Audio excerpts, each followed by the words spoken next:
4, 3, 2, 1.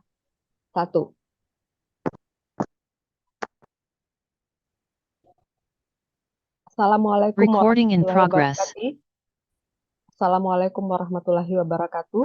Alhamdulillahirabbil alamin. Waalaikumsalam warahmatullahi wabarakatuh.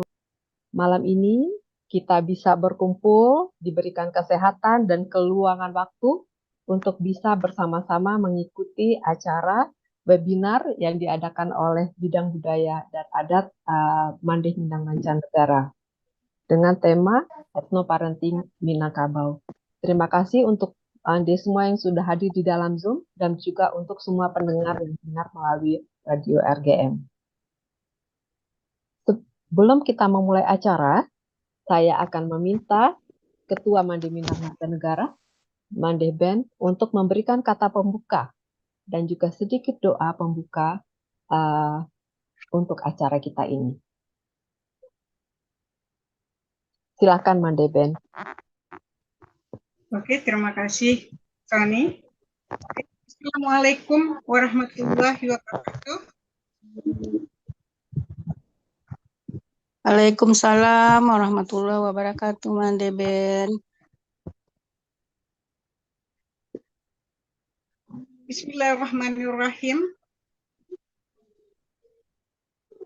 Subhanallahi wa bihamdihi. Tony, sebentar, Tony. Enggak usah dipotong aja.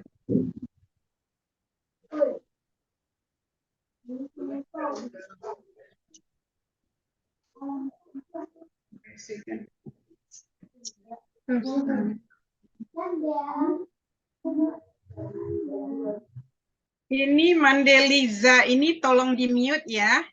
Kalau nggak bisa di-mute, kita terpaksa kita keluarkan saja.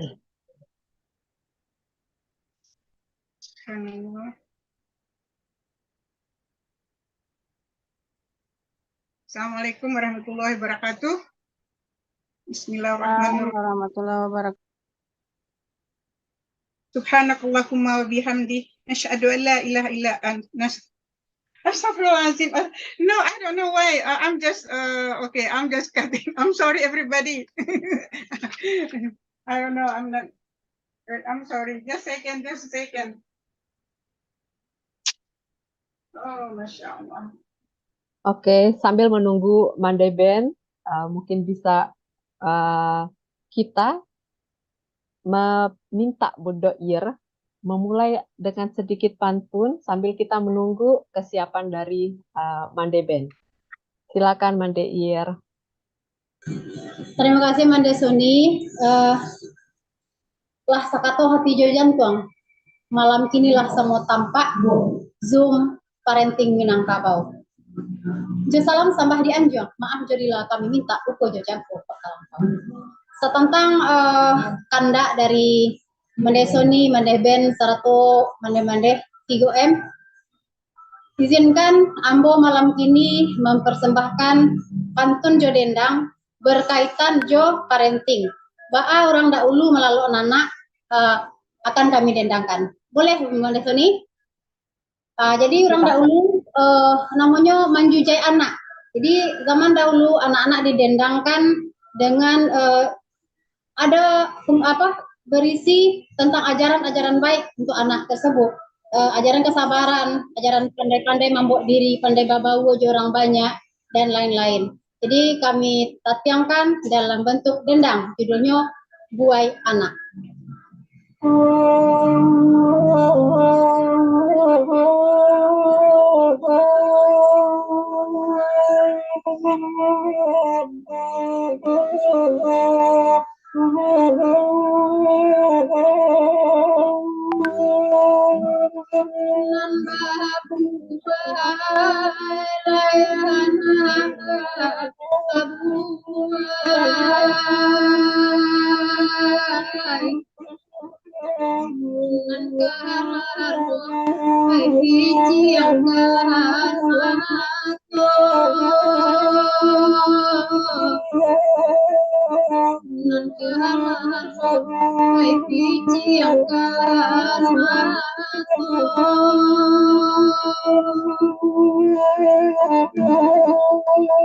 Asaniyai bisu amai bisampai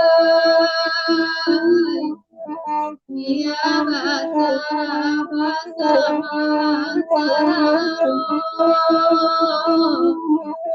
Dia bata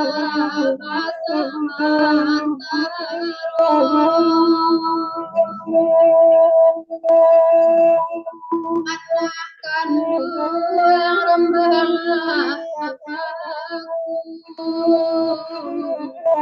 Kuliah tarang ejaran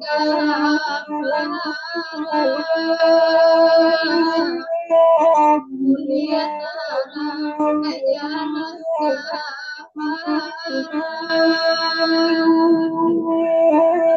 Anak kandung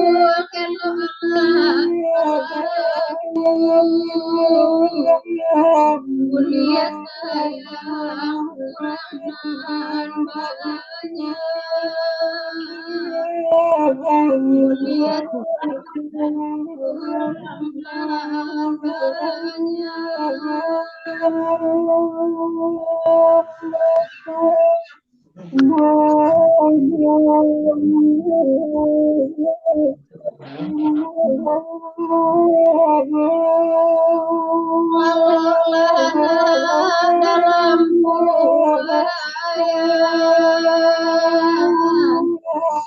Dia mandeng ibadet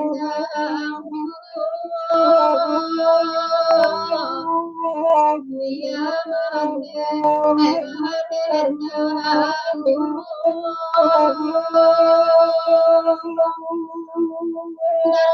dendang mendebat perasaan Bitar pamit sari tarimo Bitar pamit sari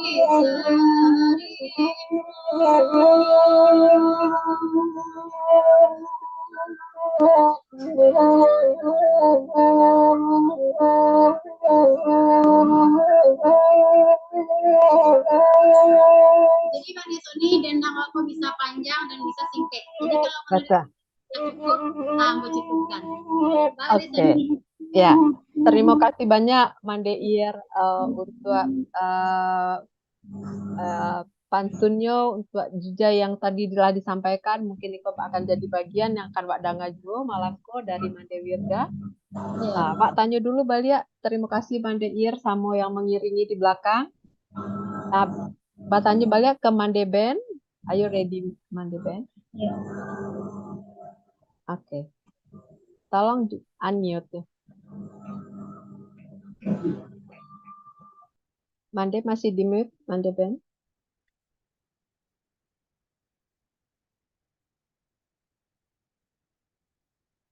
Mandeben suaranya belum ada.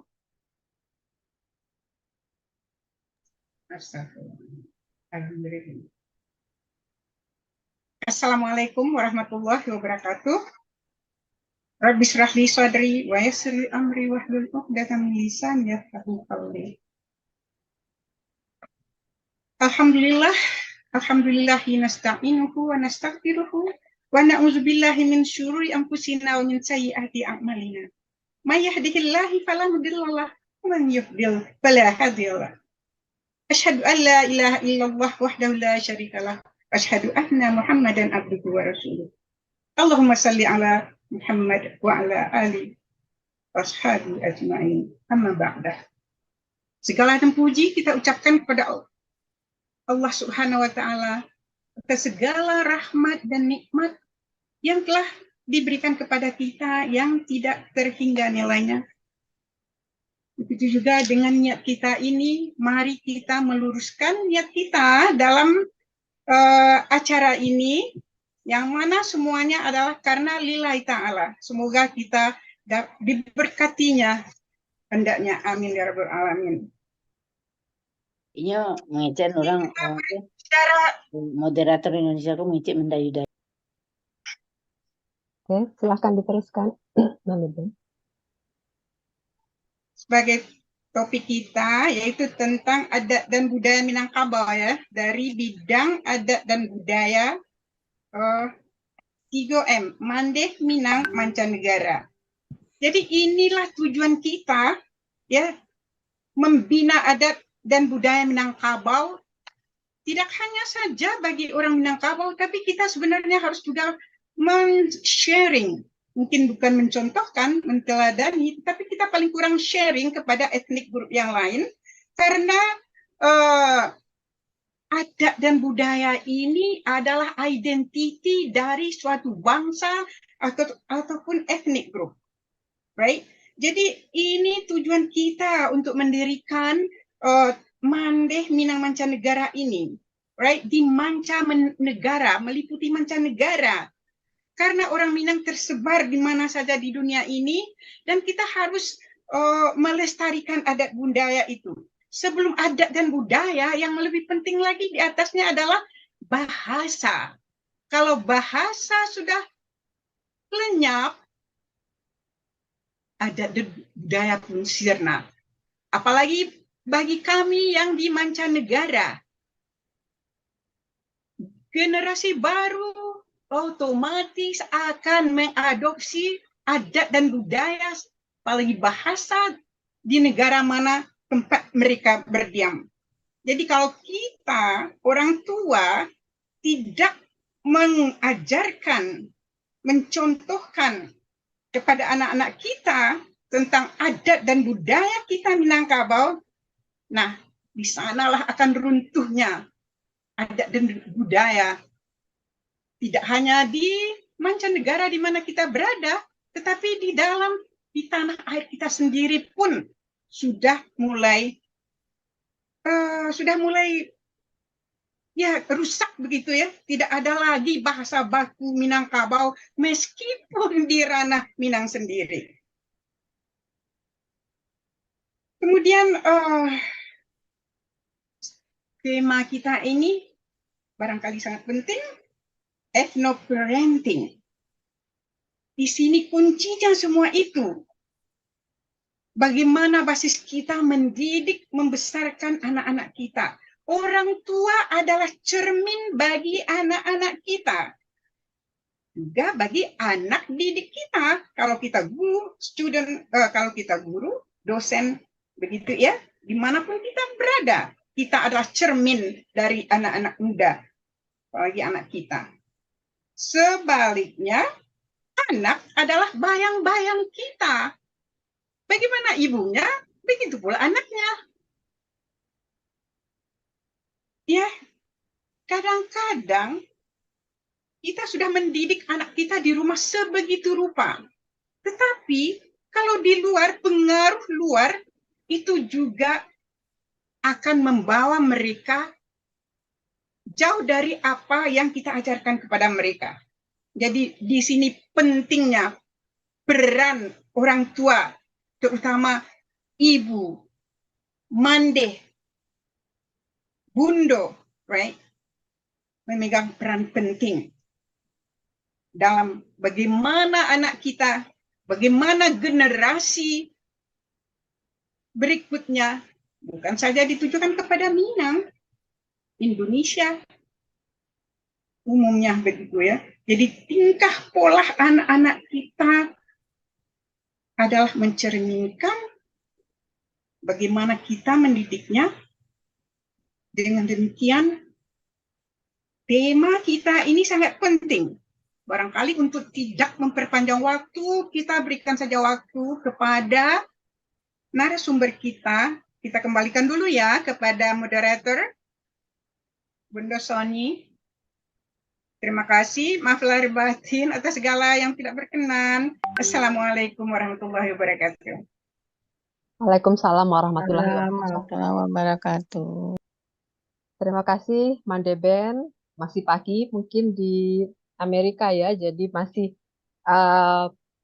ada belum terbuka Banamato mungkin ya, Mandeben. Oke, memang perbedaan waktu di antara kita yang hadir malam ini sangat beragam karena dari berbagai belahan.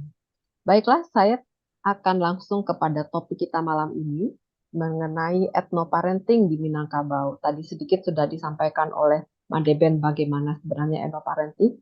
Kita akan dengarkan langsung nanti dari ahlinya, dari narasumber kita malam ini. Saya bacakan dulu tentang latar belakang dari Bun Mande Wirda. Mande Wirda Neksi ini adalah sarjana sosial Master of Science, mempunyai bidang keahlian kearifan lokal, mempunyai pendidikan karakter, antropologi, pendidikan, dan juga ahli di dalam penelitian tentang gender. Merupakan dosen tetap jurusan sosiologi Fakultas Ilmu Sosial Universitas Negeri Padang. Telah menulis banyak sekali artikel untuk publikasi ilmiah, juga untuk di beberapa koran di ranah Minang, menjadi narasumber baik di presentasi makalah maupun di TV Padang dan juga di radio dengan topik-topik yang sangat berkaitan dengan Minangkabau. Beliau juga merupakan tim reviewer Gender Quality International Journal of Child and Gender Studies. Beliau telah menulis 11 buku sejak dari tahun 2016 sampai dengan 2022. Antara lain judul yang menurut saya relevan dengan topik kita malam ini adalah Anak dalam Perspektif Sosial Budaya, Jejak Keluarga, Ranah Minang, dan beberapa judul yang lain lagi. Agustus yang lalu, beliau menjadi salah satu pembicara di Sydney mengenai wanita Minangkabau. Jadi kita sangat berharap mendapat informasi yang menarik mendengar cerita dari Mande Wirda. Silakan Mande Wirda, sesinya saya serahkan kepada Anda. Assalamualaikum warahmatullahi wabarakatuh. Alhamdulillah. Warahmatullahi wabarakatuh. Dengan kuasa Allah kita bisa bertemu di dalam diskusi Mandeh Minang. Mau dengerin sineng ini apa Di undang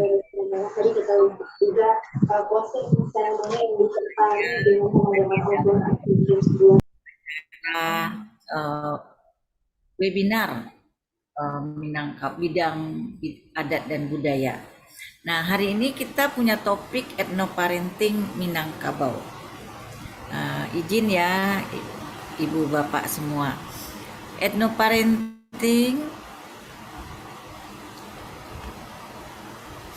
Nah, kajian etnoparenting selama ini mungkin kita lebih mengenal parenting secara umum, tapi tidak kurang mengenal yang etnoparenting yang mulainya kenal pada tahun yang mulai banyak didengung-dengungkan orang tahun 2000-an gitu di Indonesia. Nah, sebenarnya etnoparenting ini adalah sebuah kajian yang diawali untuk mencari alternatif studi tentang pengasuhan anak yang menggunakan pengasuhan anak yang selama ini menggunakan analisis teori barat gitu. Nah, dengan pola pengasuhan demokratis.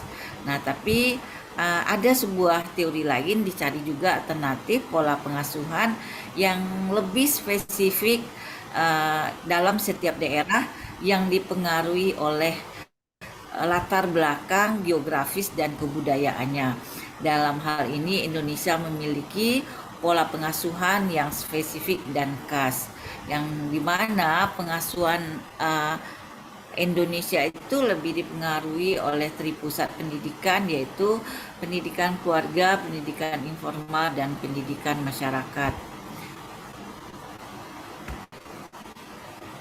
Nah, jadi pada intinya ada hubungan yang kuat antara masyarakat dan pola pengasuhan anak. Jadi norma yang dianut oleh suatu masyarakat itu berpengaruh pada pola pengasuhan anak pada masyarakat tersebut. Pola pengasuhan itu kan diperoleh dari produk interaktif keluarga dengan lingkungannya. Interaksi itu sendiri merupakan norma berperilaku dari anggota dalam masyarakat pada suatu komunitas. Norma itu sendiri merupakan salah satu unsur budaya. Jadi pola pengasuhan itu juga merupakan produk budaya dari masyarakat setempat. Yang lebih lanjut lagi, pola pengasuhan anak itu dipengaruhi oleh latar belakang etnografis, yaitu lingkungan hidup, habitat, pola penetap, sistem mata pencarian, sistem kekerabatan, sistem kepercayaan, upacara. Karena itu cara pengasuhan itu adalah sesuatu yang berbeda-beda terhadap di dalam masyarakat dengan kebudayaannya. Nah, etnoparenting di berbagai daerah. Nah, model pengasuhan anak yang mempengaruhi stimulus kepada anak banyak hal terjadi di berbagai daerah, dan ini merupakan kearifan lokal yang ada di dalam masyarakat. Indonesia dengan beragam suku bangsa memiliki kebudayaan yang bermakna untuk meningkatkan pertumbuhan dan perkembangan anak.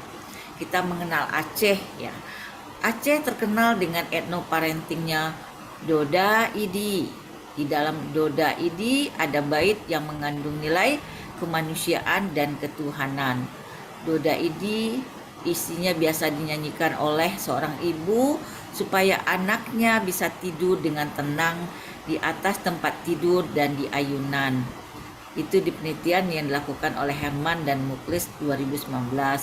Begitu juga penelitian Mahmud dan kawanan yang menunjukkan bahwa ada sebuah keterampilan sosial anak pada suku Bajo di Marobo dan Hajo Indah, yaitu nganjamu, sibea, bekerja sama, kemudian ada belajar bersama, kemudian tolong menolong, yang semuanya itu merupakan implementasi dari lingkungan sosial dan rasa pengabdian dan kepatuhan nilai-nilai dalam keluarga.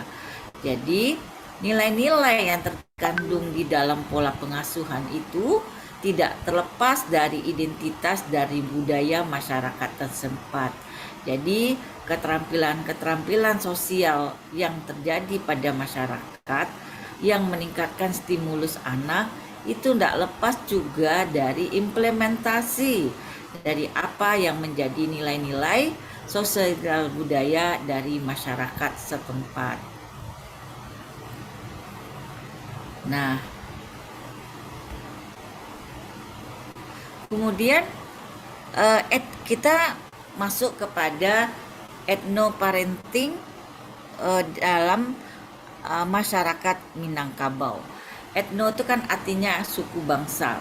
Parenting itu pola pengasuhan orang tua atau keluarga. Jadi kita akan melihat bagaimana etnoparenting khusus hari ini untuk masyarakat Minangkabau.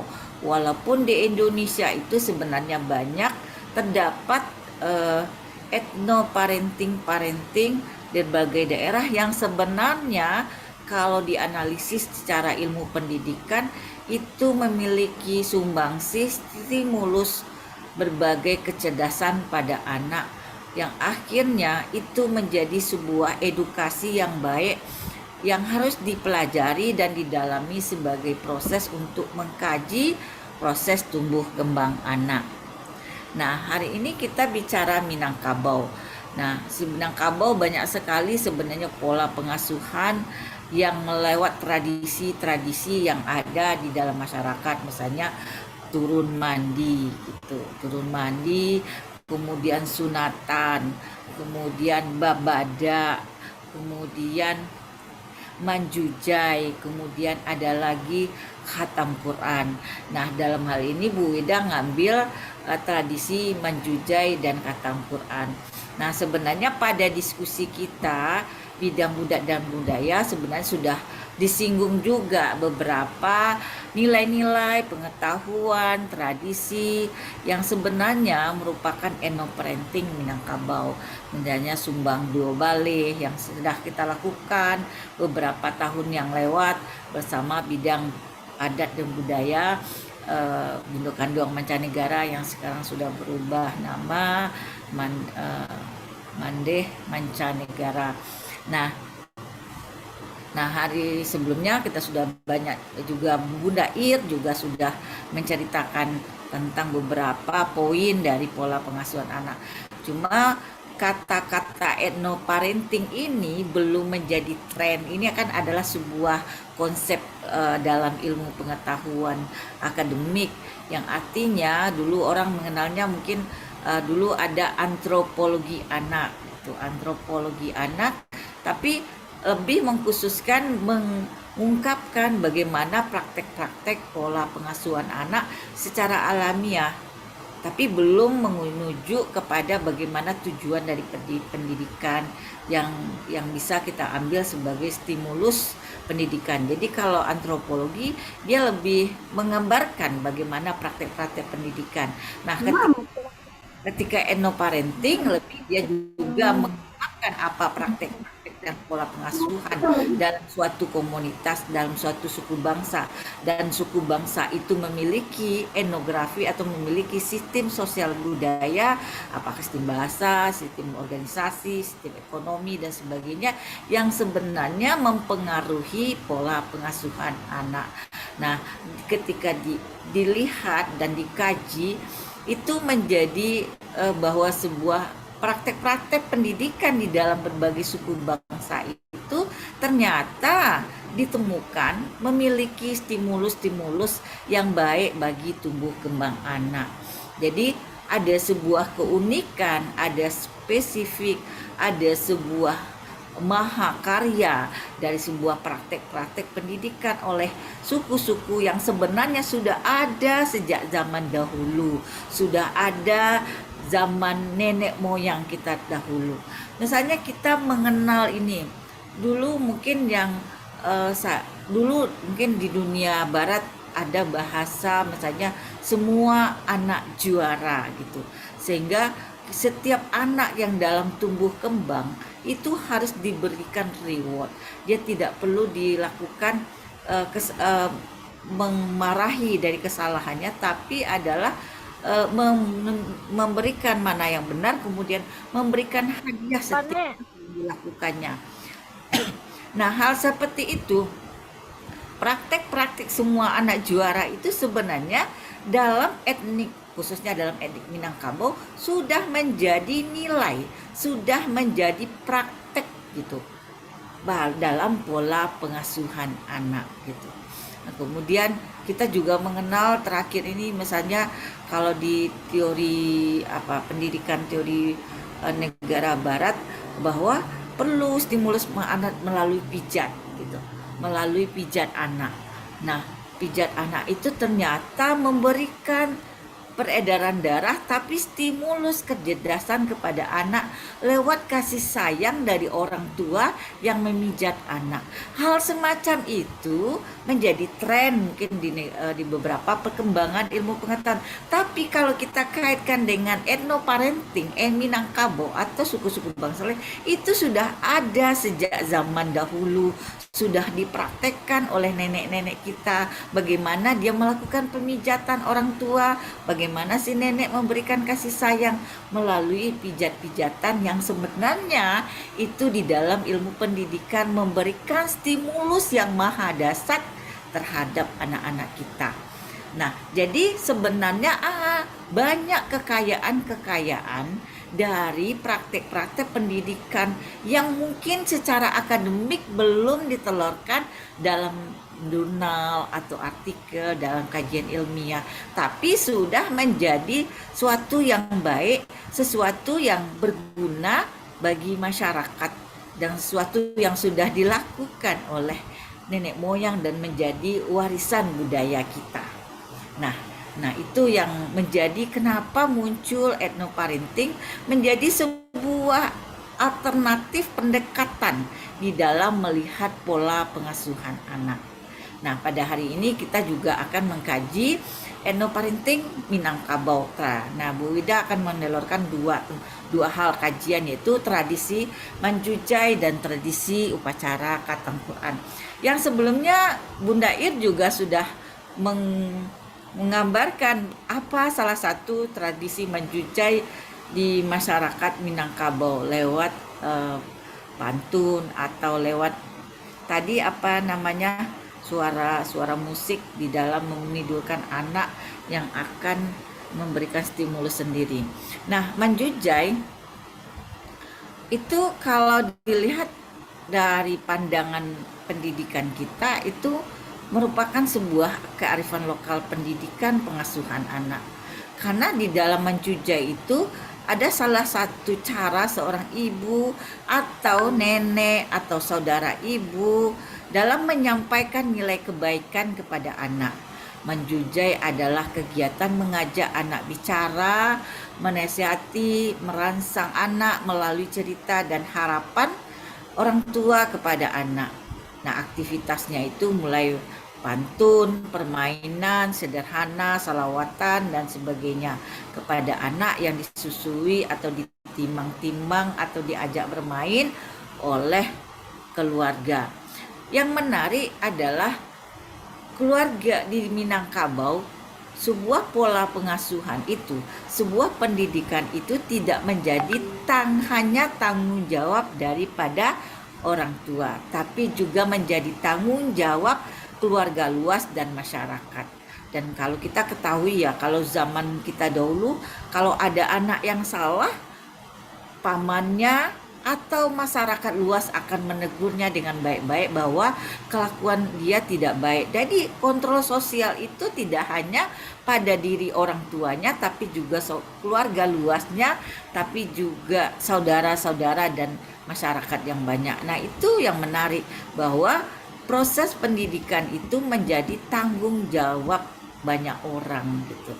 Nah, juga ketika menjujai juga menjadi tanggung jawab tidak hanya orang tuanya. Ketika orang tuanya pergi bekerja, maka keluarga-keluarga lain melakukan menjujai kepada si anak. Nah, kita kadang-kadang beberapa penelitian Bu Wida kemarin kita sempat mewawancarai kan si ibu, si nenek bernyanyi. Dia bilang begini, lagunya dia tepuk-tepuk ambai, dia tepuk-tepuk, akhirnya dia bilang ayo awak menyanyi, kalau Allah gadang jan onge, kalau onge kurang berang ke awak. Nah, saya bilang kepada si nenek, "Nek, apa dia ngerti, Nek? Kan dia masih belum bicara." Oh enggak, dia itu mah mengerti, ada sesuatu kekuatan yang diberikan oleh Tuhan. Si bayi akan mengerti walaupun ada insting tersendiri, dia paham ada nilai-nilai kebaikan. Dan neneknya yakin bahwa apa yang dia nyanyikan, apa yang dia lakukan itu menurutnya akan didengar dengan si cucu. Nah, itu keyakinan-keyakinan itu bagi si nenek dilanjutkan terus sampai anaknya besar. Dia akan bernyanyi, dia akan berdendang, dia akan melakukan pantun, yang pantun itu mengajak dia sebuah kebenaran. Nah, itu tradisi itu mungkin kalau sekarang sudah mulai punah, tapi di beberapa tempat Bu Wida meneliti itu masih dilakukan oleh keluarga-keluarga, apakah oleh neneknya, apakah oleh bibinya, diajak permainan-permainan sambil mengucapkan kata-kata untuk apa yang baik dalam kehidupan.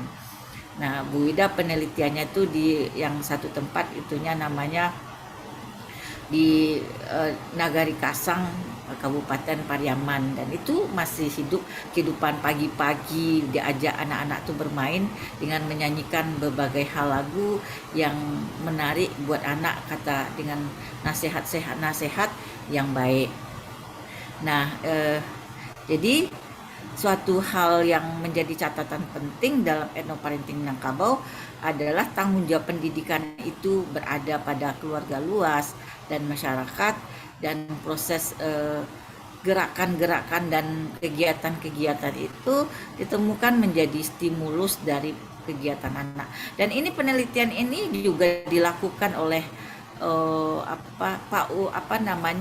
kedokteran yang berkaitan bagaimana psikologis si anak ketika dilakukan permainan-permainan menjujai itu, yang disimpulkan itu memberikan stimulus bagi tumbuh kembangnya anak dan stimulus bagi kecerdasan anak-anak lainnya. Nah, itu yang terkait dengan menjujai. Nah, kemudian penelitian yang kedua itu adalah tentang tradisi upacara khatam Quran. Nah, ini Bu Wida akan bikin slide satu lagi.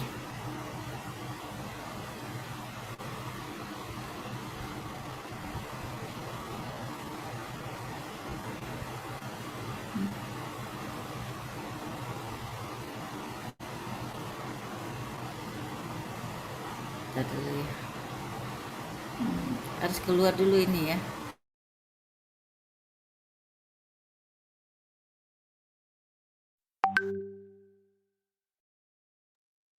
Kita tunggu Mande Wirda akan pindah ke file yang satu lagi untuk melanjutkan slide presentasi ini.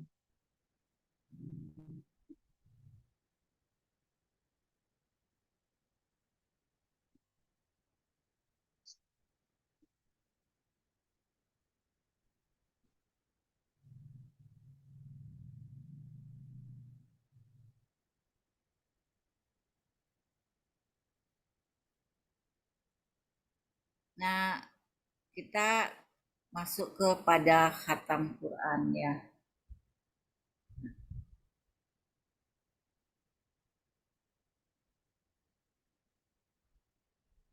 Nah, Bu Wida menemukan ada sebuah begitu juga etnoparenting pada tradisi khatam Quran di dalam masyarakat Minangkabau, dan sampai sekarang masih berjalan dan masih menjadi sebuah kasanah budaya dari masyarakat Minangkabau. Nah, khatam Quran itu banyak terjadi di daerah Agam, Tanah Datar, Payakumbuh, ada daerah lain-lainnya.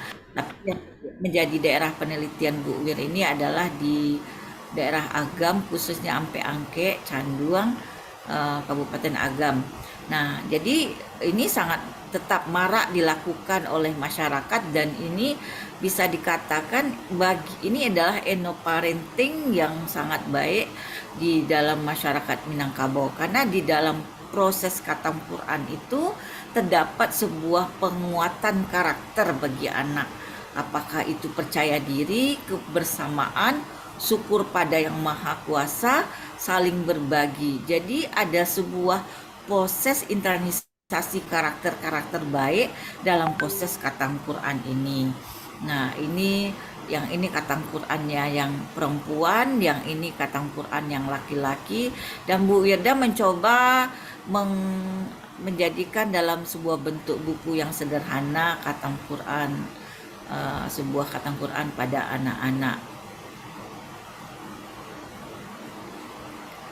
Nah, khatam Quran itu boleh dikatakan sebuah proses integrasi antara agama dan adat dari masyarakat Minangkabau.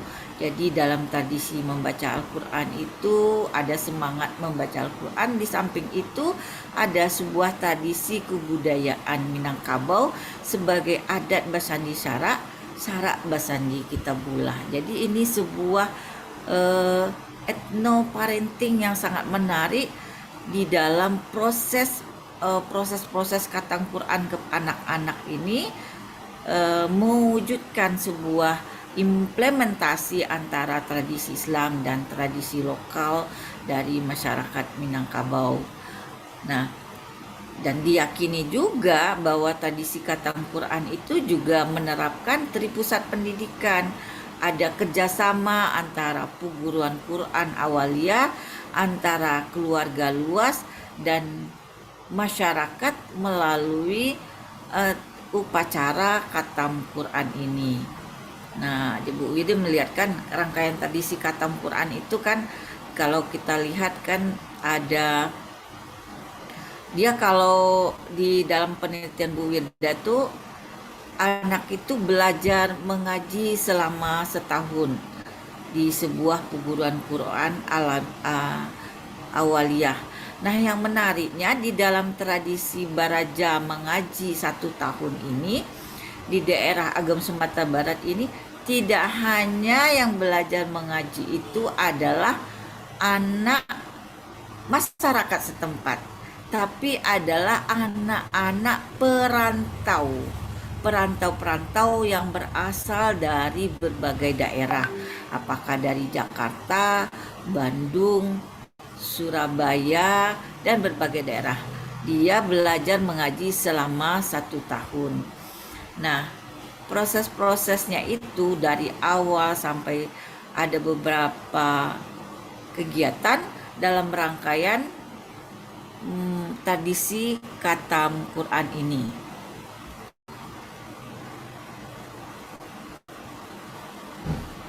Nah, ini jadi mulai dari khatam Quran itu diselenggarakan sampai terakhir kegiatan-kegiatannya tuh kan ada 3, mulai dari pertama itu adalah arak-arakan, kemudian membaca Al-Quran di depan orang banyak, kemudian ada mendoa dan sebagainya. Itu banyak nilai-nilai, internalisasi nilai yang terjadi dari proses khatam Quran. Tapi Bu Ida sebelumnya mau melihatkan bagaimana sih ritual khatam Quran itu pada anak nih. Oke ya, dilihatin dulu ini dulu ya.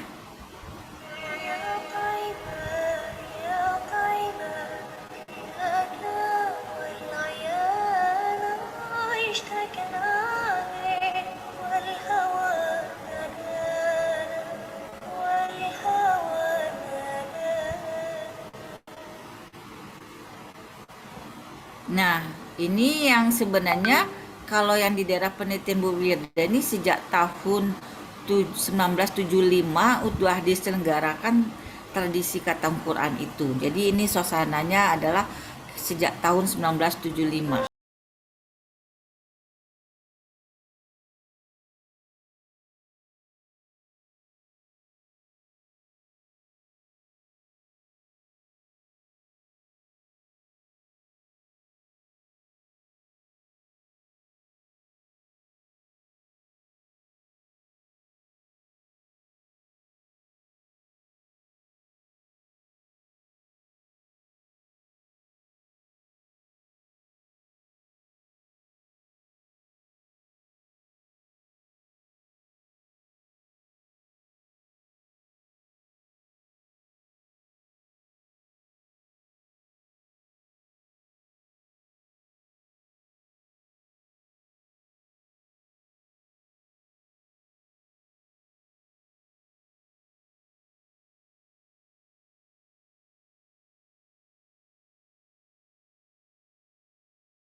Nah, kalau yang ini adalah peristiwa khatam Quran yang sudah tahun 2000-an gitu. Kayak waktu itu 2000, ini Bu Wida ambil 2015. Ini 2015 kesadaran. Yang ini yang 2015. Nah, anak-anak ini persiapan untuk arak-arakan. Ini arakan anak-anak laki-laki, arakan anak perempuan.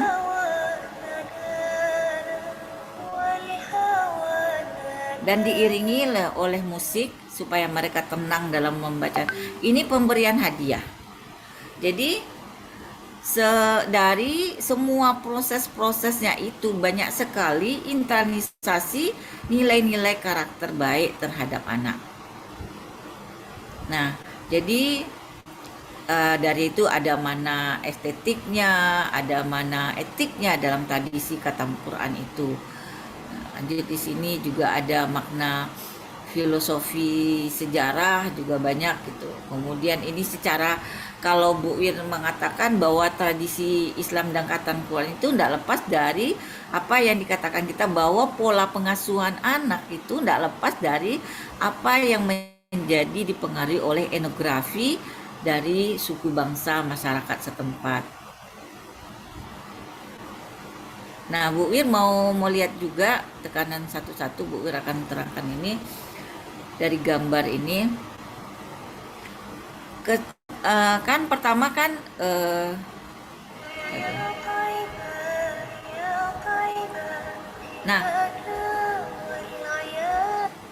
Nah ini kan suasana arak-arakan.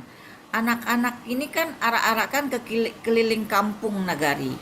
Keliling kampung nagari di mana dia akan bertemu ke kampung saudara bapaknya, saudara ibunya, kemanapun dia keliling.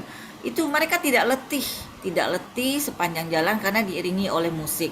Nah, setelah diwawancarai, apa yang terasa? Anak itu merasa senang dan bangga, apalagi sepanjang jalan itu tangannya orang tua atau saudaranya melambaikan tangan, ya Allah kamu sudah pandai membaca Al-Quran. Jadi sebuah kebanggaan bagi mereka, jadi semuanya bergembira karena dia sudah pandai membaca Al-Quran. Dalam hal ini, kalau di dalam masyarakat ini ditemukan kalau ada anak yang belum pandai membaca Al-Quran, itu aib bersama. Tidak hanya aib keluarga, aib keluarga dari yang bersangkutan, tapi aib dari keluarga luas dan masyarakat. Maka boleh dikatakan kalau kita daerah ini memang sangat banyak anak yang sudah membaca Al-Quran dengan baik dan benar, sudah berkhatam Quran. Nah, ada lagi yang menarik, kalau anak sudah berkhatam Quran, itu akan dituntut bahwa kamu punya perilaku yang lebih baik. Bahwa kamu sudah berkhatam Quran kan? Kalau kamu sudah berkhatam Quran, berarti kamu harus punya perilaku yang lebih baik dari hari yang sebelumnya. Nah, itu dicamkan bagi anak-anak dari hasil observasi dan wawancara bahwa Waang lah khatam Quran. Kalau Waang lah khatam Quran, Waang punya perilaku yang lebih baik. Itu kan adalah proses-proses pengasuhan kepada anak-anak usia yang sudah SD untuk berperilaku lebih baik. Nah, ini yang arak-arakan.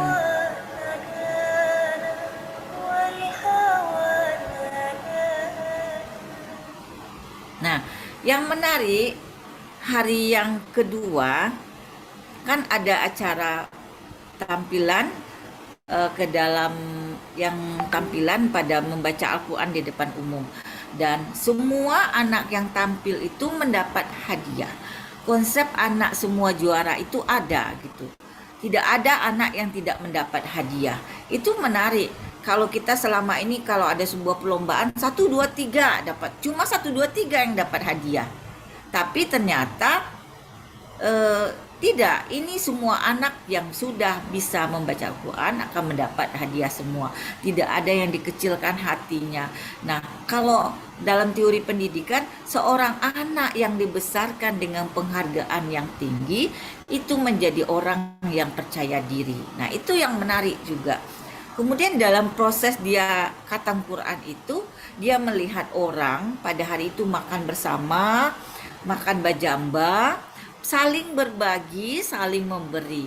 Kalau orang dalam proses pendidikan, sesuatu yang dilihatnya baik, bagaimana kata Bunda Ben, sesuatu yang dia contoh dengan baik, sesuatu yang dia lihat orang yang baik, pada hari itu orang saling bekerja sama, saling memberi dan membagi, saling makan bersama. Dia akan mengatakan bahwa hidup ini perlu berbagi, bahwa hidup ini saling memberi dan menerima. Karena pada saat itu orang saling makan, saling memberi dan saling saling mengajukan menyamu makanan. Nah, itu juga yang menarik juga. Kemudian di dalam proses itu kan ada juga orang menjelang khatam Quran tuh orang bergotong royong, kemudian bersama-sama orang di situ. Kalau prosesnya itu kan ada proses semua orang alim ulama dia ikut tergabung menjadi alek nagari kan ya. Jadi pandai juga semuanya bergabung. Jadi dia melihat bahwa ada sesuatu kerjasama, ada sebuah perencanaan yang baik dalam proses ini. Nah, itu juga bagian dari pembentukan karakter anak. Nah, termasuk konsep semua anak juara. Nah, yang menariknya kata Bu Ir, ini sudah berlangsung dari tahun 1975. Nah, jadi sangat kaya lah Indonesia ini sebenarnya, pola etnoparentingnya Indonesia, dan harusnya ini menjadi sumber belajar dalam membentuk akhlak kalau dikaitkan dengan akhlak Islam dan sebagainya. Dan etnoparenting lain juga banyak, tidak hanya khatam Quran, juga turun tanah, turun mandi, sunatan, tradisi pijat bayi, gotong royong dalam pengasuhan anak, memang kaya sekali enoparenting Indonesia atau Minangkabau itu sendiri. Nah itu ya, terima kasih Bu Wir, beberapa hal yang Bu Wir sampaikan betapa Minangkabau, Indonesia kaya dengan praktek-praktek pengasuhan anak yang sebenarnya memiliki edukatif yang maha dasar, dan itu sudah ada sejak zaman dahulu. Mungkin secara konsep akademik belum dijamah dengan baik, baru tahun akhir-akhir 2000-an yang dianggap enoparenting, tapi sudah nenek moyang kita sudah tahu, sudah mengerjakan, sudah mempraktekkan sebuah kearifan lokal pendidikan etnoparenting dari masyarakat Minangkabau. Nah, mungkin kekayaan ini perlu kita gali dan gali terus. Terima kasih. Assalamualaikum warahmatullahi wabarakatuh.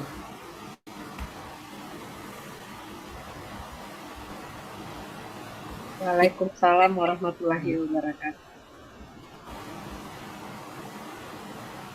Terima kasih banyak Mande Wirda untuk paparannya. Sangat menarik, kita jadi mengenal enoparenting dan beberapa kegiatan enoparenting yang ada di Minangkabau. Untuk sesi selanjutnya, kita akan langsung saja kepada para peserta yang hadir ada di sini, yang ingin bertanya, yang ingin berdiskusi dengan Mande Wirda, silakan raise hand. Mande Wirda mungkin bisa di-close dulu slide-nya, jadi kita bisa lihat siapa dari Mande yang mungkin akan bertanya atau ingin memastikan. Silahkan.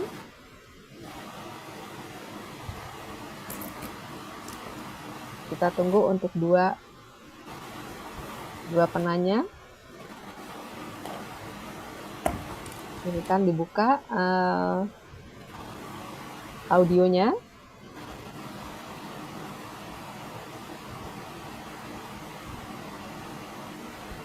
Ada yang raise hand?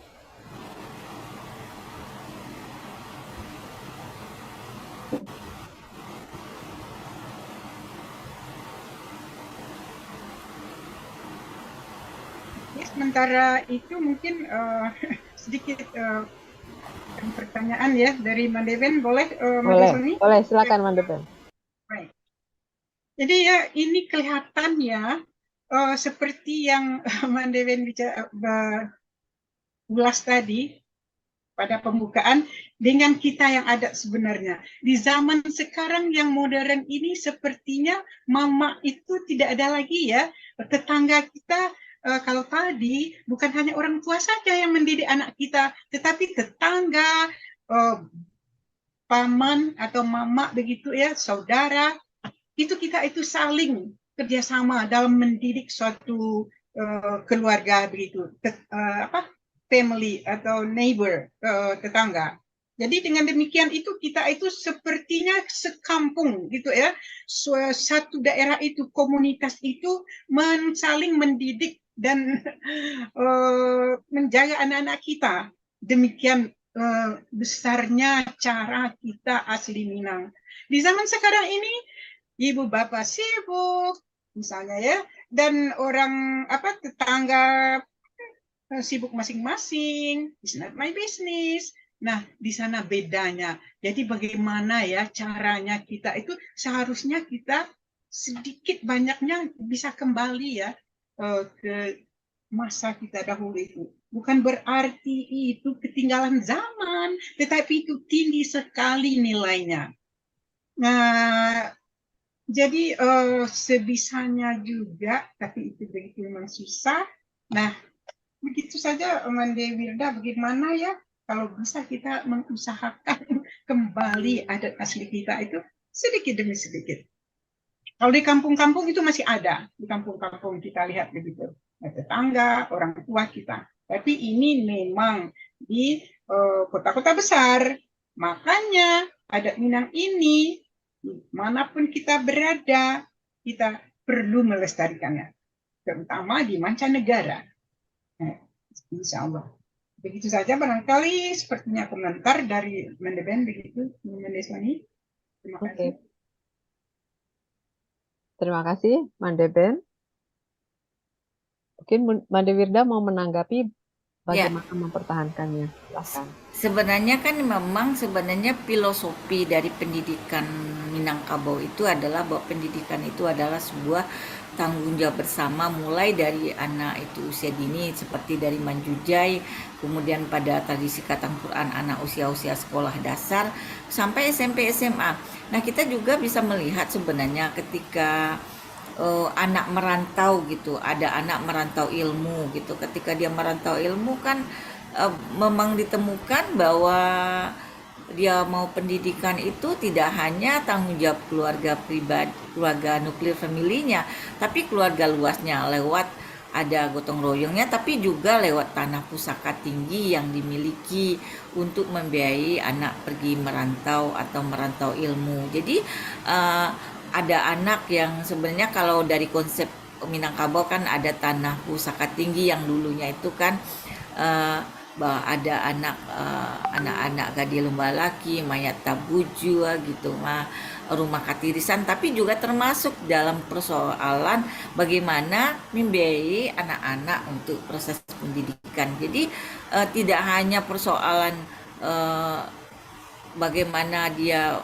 mengasuh bersama-sama, tapi juga bagaimana kelanjutan pendidikan itu juga menjadi sebuah filosofi hidup dari orang Minangkabau. Kita misalnya kalau dahulu itu kan anak laki-laki, selain itu kan juga anak laki-laki berada di surau dididik tidak hanya oleh keluarganya tapi dididik oleh angku-angku yang ada di surau. Kemudian kalau di rumah anak perempuan tidak hanya dididik oleh ibunya tapi dididik oleh nenek dan tantenya untuk belajar memasak atau belajar menjahit atau belajar keterampilan-keterampilan lain.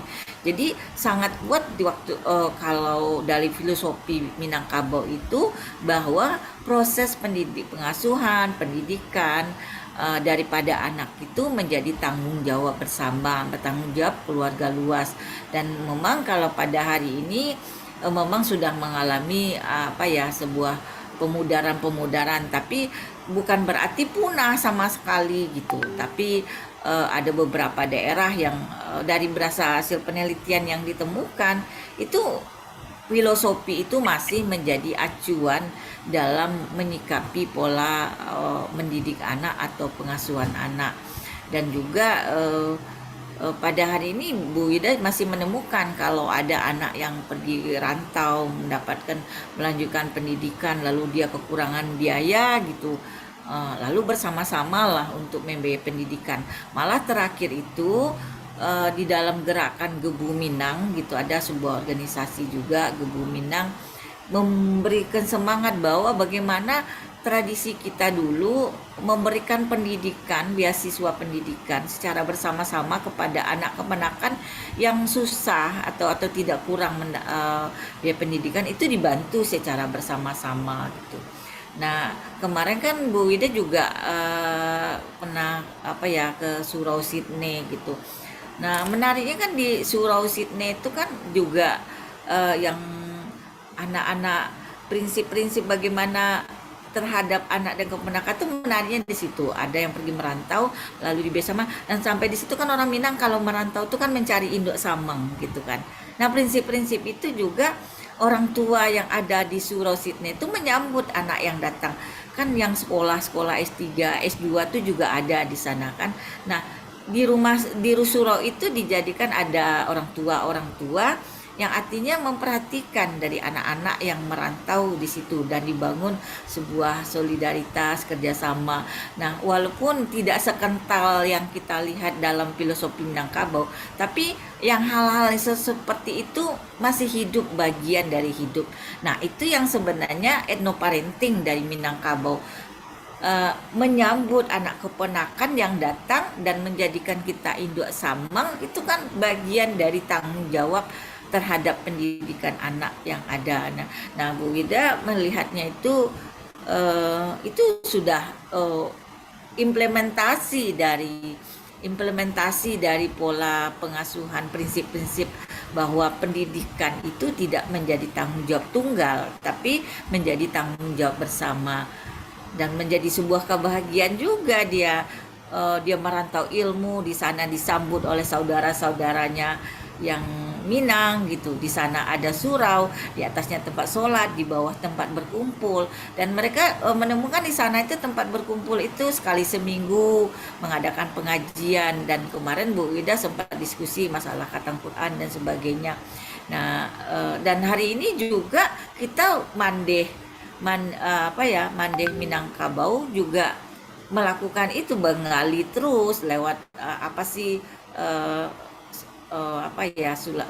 sumbang do bale. Itu kan bagian dari kita memiliki tanggung jawab bersama terhadap pendidikan gitu kan.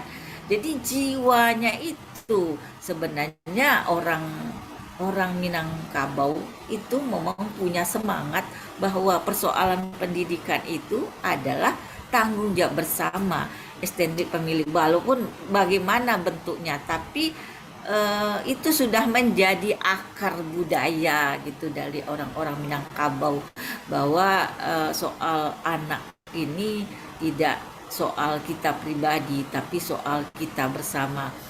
Sebenarnya itu harus kita menjadikan gali dan kita hidupkan kembali ya, bahwa tanggung jawab pendidikan atau anak itu adalah tanggung jawab bersama. Anak itu harus mendapat perlindungan. Kita kan kalau kita kaitkan kenapa hari ini juga ada anak, kekerasan seksual pada anak, karena di rumahnya itu tidak nyaman atau tidak ada yang bertanggung jawab terhadap diri si anak gitu ya. Nah, itu memang sudah pudarnya tanggung jawab pendidikan atau pengasuhan kepada orang banyak itu. Kalau misalnya pada hari itu si anak itu dilindungi oleh keluarga luasnya, dilindungi oleh masyarakat, yang kekerasan seksual yang akhir-akhir ini terjadi itu tidak mungkin terjadi gitu.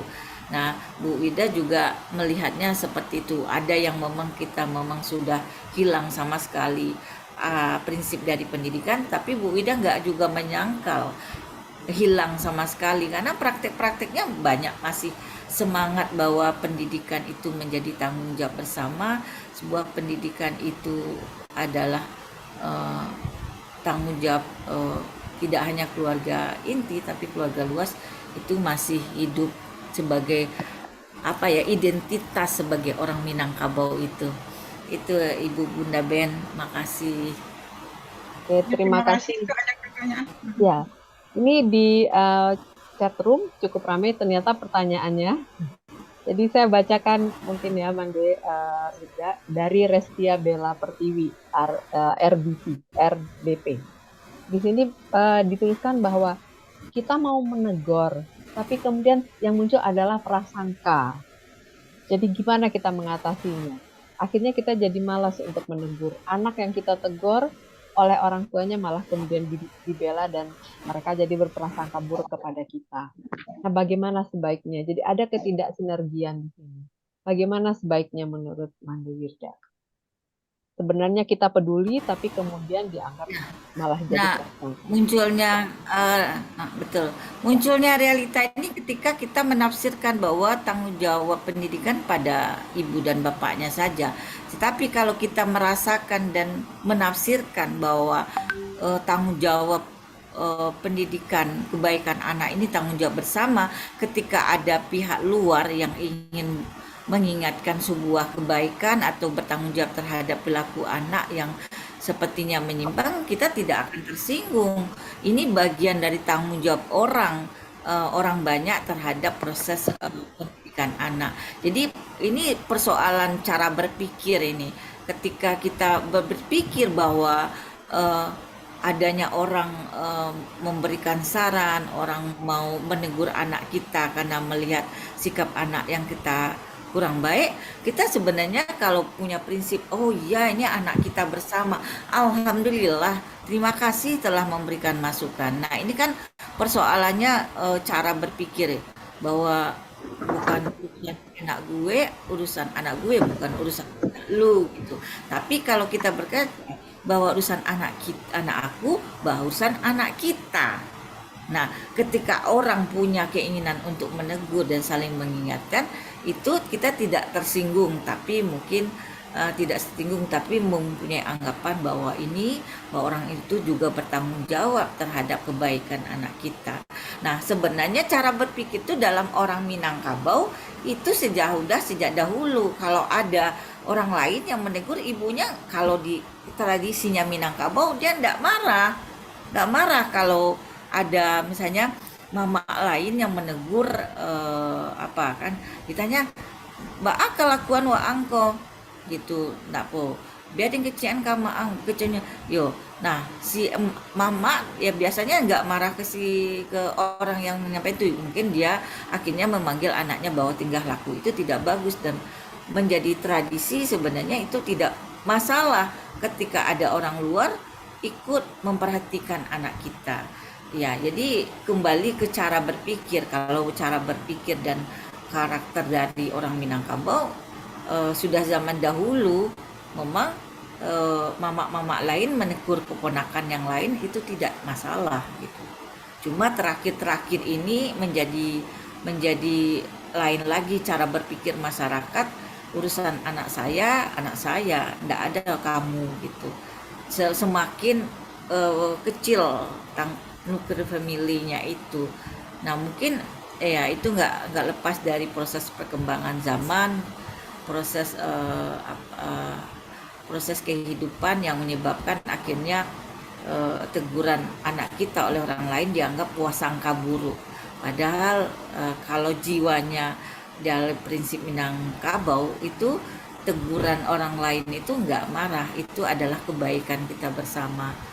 Nah itu yang mungkin kalau kita mau sepakat, kita kembali ke hakikat sebenarnya bahwa pendidikan itu tanggung jawab bersama.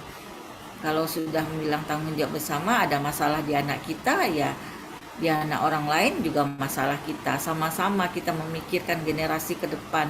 Kita tidak hanya berbicara generasi yang ada di depan mata kita, tapi juga generasi yang ada di orang lain. Bahwa sehingganya kadang-kadang kan anak kita tidak berada di dekat kita selalu, tapi juga berada di lingkungan lain.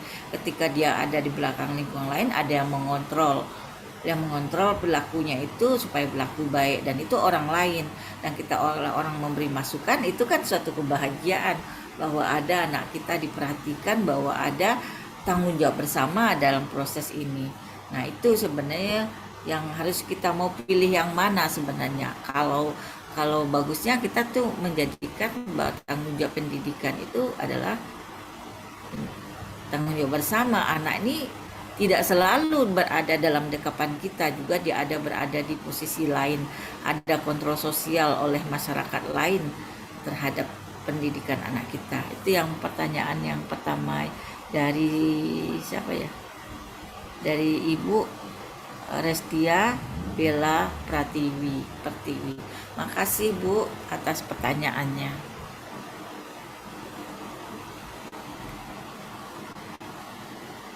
Kembali ke Bunda Soni. Maaf. Oke, terima kasih Manda Wirda. Ini ada 2 pertanyaan lagi, saya baca di chat. Satu dari Manda Setiawati mengenai kurenah bagi gadis Minang saat ini. Nah, bagaimana nih perilakunya? Kurenah perilaku ya, istilah kita terhadap teknologi. Kalau di iya, karena bagi gadis Minang ya mungkin anak kita berperilaku karena kita tidak mentransformasikan atau kita tidak melakukan proses pengenalan kepada anak-anak kita. Apa sih sebenarnya perilaku sebagai gadis Minang? Sehingganya dia mengambil contoh, mengambil rujukan, mengambil acuan perilaku kepada hal-hal yang dia dapatkan dari pihak lain. Kalau kita misalnya seperti sumbang doaleh tetap kita jadikan terus diajarkan dalam keluarga, kemudian di sekolah juga diajarkan yang tentang sebenarnya perilaku gadis Minang itu seperti apa gitu. Nah kemudian ada kontrol sosial dari masyarakat, tentu paling kurang apa hakiki dan filosofi sebagai gadis Minang itu tetap menjadi panduan bagi anak-anak kita. Jadi intinya anak kita itu tidak lepas dari kita sebenarnya. Kita yang mengajak dia untuk berlaku sesuai dengan kebudayaan kita atau tidak gitu. Ya, kalau hari ini kita kan tidak melewatkan, tambah lagi sebenarnya terakhir-terakhir ini apa yang budaya alam Minangkabau tidak begitu dikenalkan lagi kepada generasi berikutnya. Kalaupun hari ini sudah mulai namanya pendidikan karakter budaya alam Minangkabau, sudah mulai BAM. Dulu kan sempat hilang ya, BAM itu hilang gitu. Dan muncul kemudian pendidikan karakter budaya Minangkabau. Penekanannya tidak hanya tidak hanya bentuk dari eh, budaya artefak dari budaya Minangkabau, tapi apa nilai yang terkandung di dalam artefak budaya Minangkabau. Kenapa pakai baju kurung basiba gitu, tidak hanya sebatas pakai baju kurung basiba, tapi sebagai gadis Minang agak berpakaian yang memang longgar, nggak sempit, jadi sesuai dengan ajaran Islam bahwa berpakaian itu lebih tertutup dan lebih sesuai dengan ajaran Islam. Nah, itu sekarang sudah mulai ya di sekolah-sekolah, misalnya tiap hari Rabu berpakaian baju kurung basiba, kuliner-kulinernya juga diajarkan, karena di balik kuliner, di balik tradisi kuliner itu ada nilai karakter juga terbentuk. Kenapa makan ada nilai-nilai aturan di dalam makan, misalnya makan nggak boleh bunyi-bunyi, kan nggak boleh berdiri, kalau makan harus duduk gitu. Kemudian kalau makan ambil apa yang di depan kita. Yang menariknya kan kalau makan orang Minang itu nggak boleh makan ambil satu-satu, kalau lauknya nggak terlalu banyak, jangan sampai mubazir dan sebagainya. Dan itu kan sebenarnya sebagai gadis Minang itu kan harus diajarkan, ditransformasikan. Nah, Bu Wida pikir Mandeh Minang Mancanegara mengupayakan itu juga. Kita banyak dalam beberapa diskusi sebelumnya ya, bagaimana sumbang dualeh terhadap perempuan Minang gitu, bagaimana berbuat baik. Nah, ini bagian dari usaha kita, bagian dari ibadah sosial kita untuk mewujudkan bagaimana gadis Minang. Ya, kalau gadis Minang saat ini sudah mulai melupakan, tapi bagaimana hari ini kita berupaya terus bagaimana gadis Minang itu sesuai dengan filosofinya Minangkabau gitu. Jadi nggak putus asa, nggak menangisi apa yang terjadi, Jadi sekarang tapi ini kita berupaya lewat Bunda Ben bergerak terus, semuanya bergerak, insya Allah juga akan terjadi perubahan-perubahan bagi kita untuk menjadikan anak gadis kita menjadi gadis Minang yang baik gitu. Terima kasih Mande Wirda Ibu untuk penjelasannya. Cukup lengkap ya untuk mengenai Purena Gadis Minang ini. Memang tugas kita bersama, dan alhamdulillah banyak pemerhati yang juga selalu berusaha mengembalikan itu lagi. Ini ada satu pertanyaan lagi ini dari Bapak Jos. Bapak Jos mau membacakan langsung pertanyaannya atau saya bacakan? Ya boleh Bu, saya bisa membacakannya. Oke, boleh. Langsung. Pak Jos silakan dibacakan sendiri pertanyaannya. Ya, jadi ya izin bertanya Bu, saya masih belajar tentang adat dan budaya Minangkabau. Boleh Ibu menjelaskan apa itu turun mandi dan tradisi pijat bayi, dan apa saja maknanya atau kepentingannya bagi orang Minangkabau? Terima kasih, Bu. Silakan, Mande Wirda.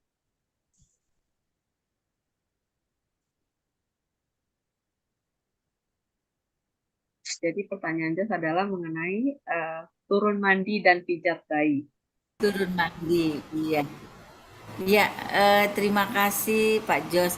Turun mandi itu sebenarnya di dalam masyarakat Minangkabau itu adalah sebenarnya perhelatan juga gitu, perhelatan yang tujuannya untuk mengenalkan kepada masyarakat bahwa telah lahir dari keluarga itu keturunan baru, dari sebuah suku atau keturunan tertentu atau keluarga itu. Jadi ada kegiatan upacara, jadi anak dimandiin. Nah, biasanya keluarga Minangkabau itu kan keluarga matrilineal ya. anak tuh berada ketika sudah menikah atau baru menikah tuh tinggal di keluarga perempuan matrilokal gitu kan.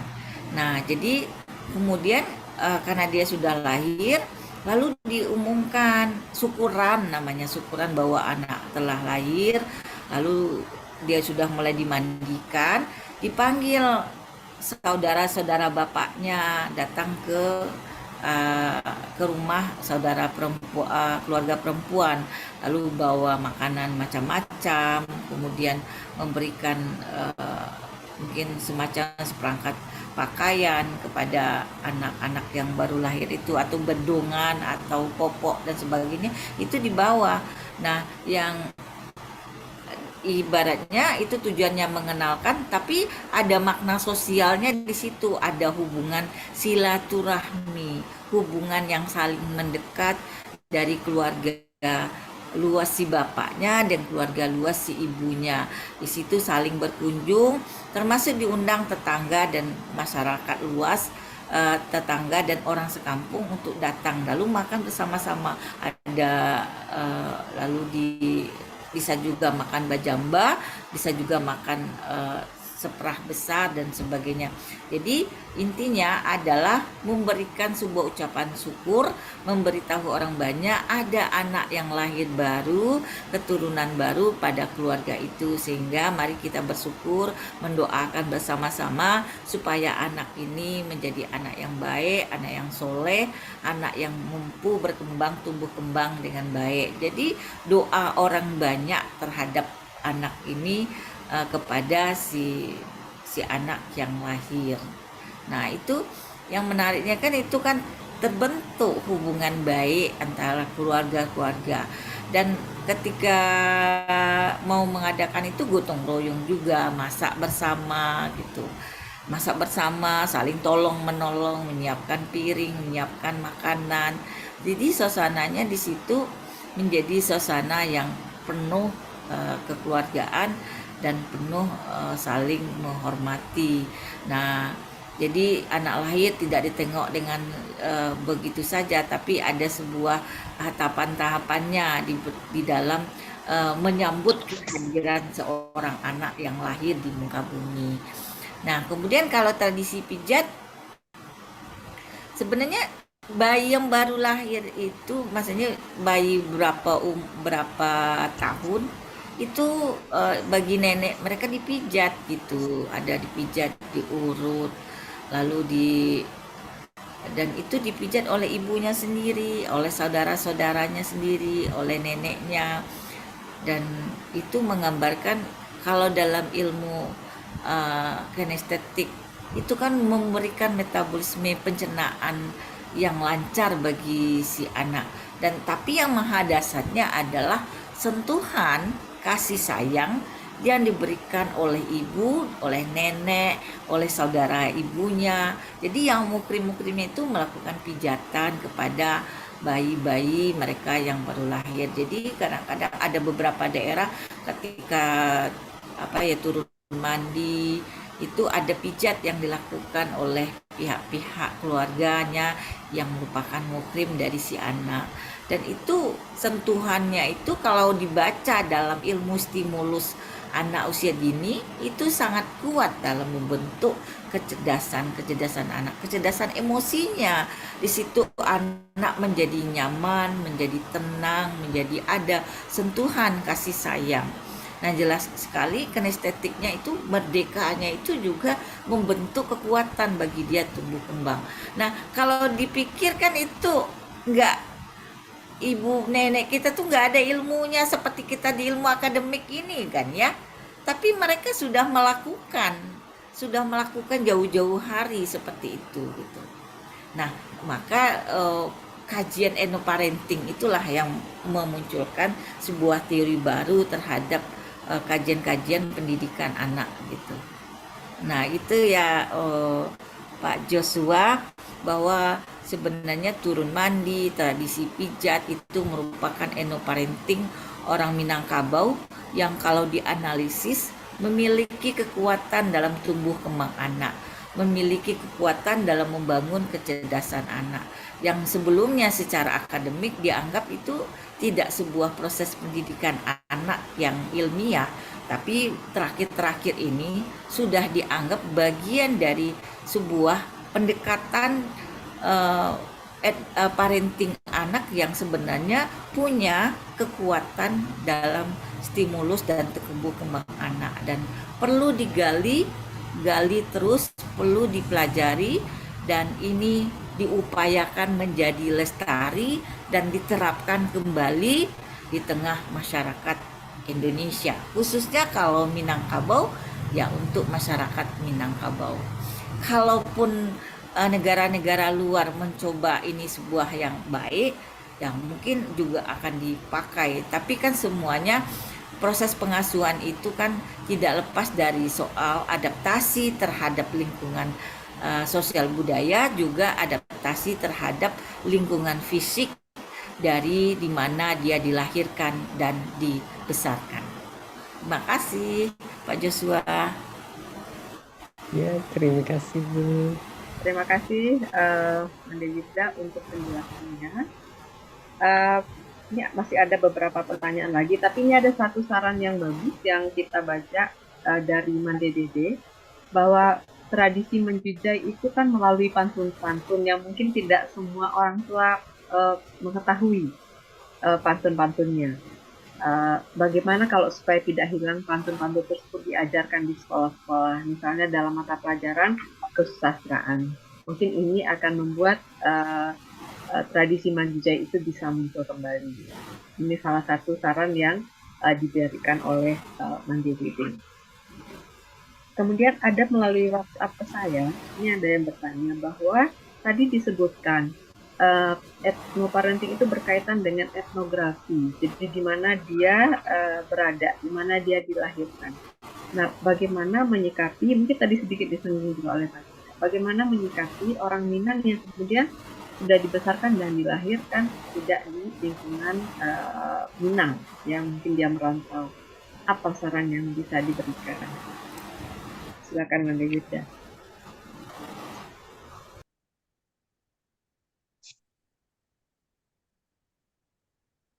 Mungkin tolong di-unmute dulu. Suaranya belum terdengar, Manda Yudha. Audionya masih ketutup.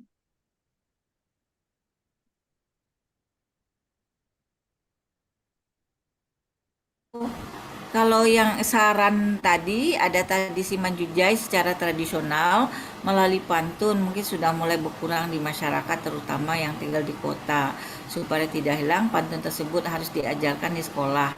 Betul Ibu, gitu. Memang sekarang pantun-pantun yang ada itu sudah mulai masuk ke sekolah-sekolah lewat PKBAM. Dan supaya tidak hilang memang harus dihidupkan kembali. Tanggung jawab sebenarnya keluarga, tapi sekolah juga menjadikan itu menjadi pelajaran. Sekarang sudah alhamdulillah menjadi satu mata pelajaran tersendiri namanya PKBAM, bahwa pantun-pantun diajarkan kepada anak-anak supaya pantun itu menjadi sesuatu yang dimengerti dan dipahami oleh anak kita semua, sesuatu yang setuju. Kemudian pertanyaan lainnya, ini banyak ya. Pertanyaannya lagi apa Bunda Sony? Tadi ada yang melalui WA ke saya dari Ibu Desi, bahwa tadi disampaikan etnoparenting itu berkaitan dengan etnografi, tapi bagaimana untuk orang-orang Minang yang tidak berada di lingkungan Minang, apa yang bisa dilakukan oleh mereka?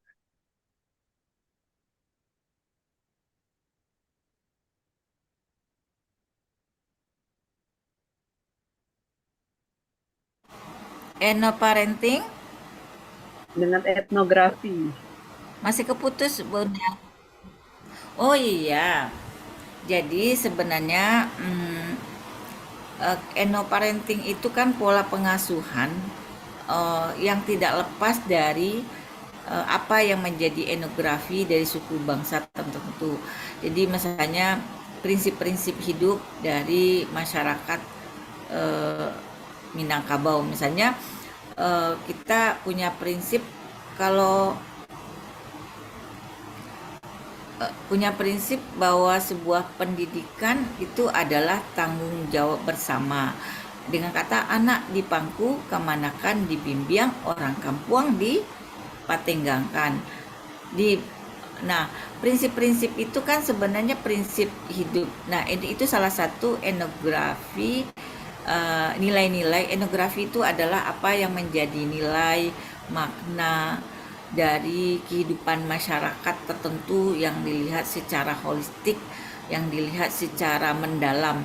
Jadi kita menemukan ada di dalam etnografi itu ada bahasa, ada sistem ekonominya, atau sistem pengasuhannya, atau sistem berorganisasi dan sebagainya. Nah, ketika kita melihat sistem pengasuhan anak ini kan tidak lepas dari apa yang menjadi filosofi dan nilai hidup masyarakat Minang yang dijadikan pedoman hidup baginya dan diyakini oleh sebuah kebenaran, dianggap sesuatu yang sudah dipelajari dari tahun ke tahun dan itu diajarkan kepada generasi berikut dan dianggap itu sesuatu yang baik dan itu dianggap merupakan suatu ilmu yang didapat dalam proses belajar yang panjang, sehingga itu menjadi sebuah kebudayaan dari masyarakat setempat.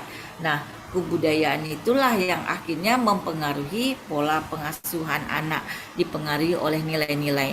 Maka ketika nilai-nilai masyarakat Minangkabau itu adalah etnografinya bahwa orang Minangkabau itu sangat mengutamakan demokrasi gitu, bahwa sebuah egalitariannya tinggi, bahwa dia memiliki bekerja sama satu sama lainnya, dia punya tanggung jawab bersama, sehingga itu akan mempengaruhi memiliki hubungan terhadap pola pengasuhan anak.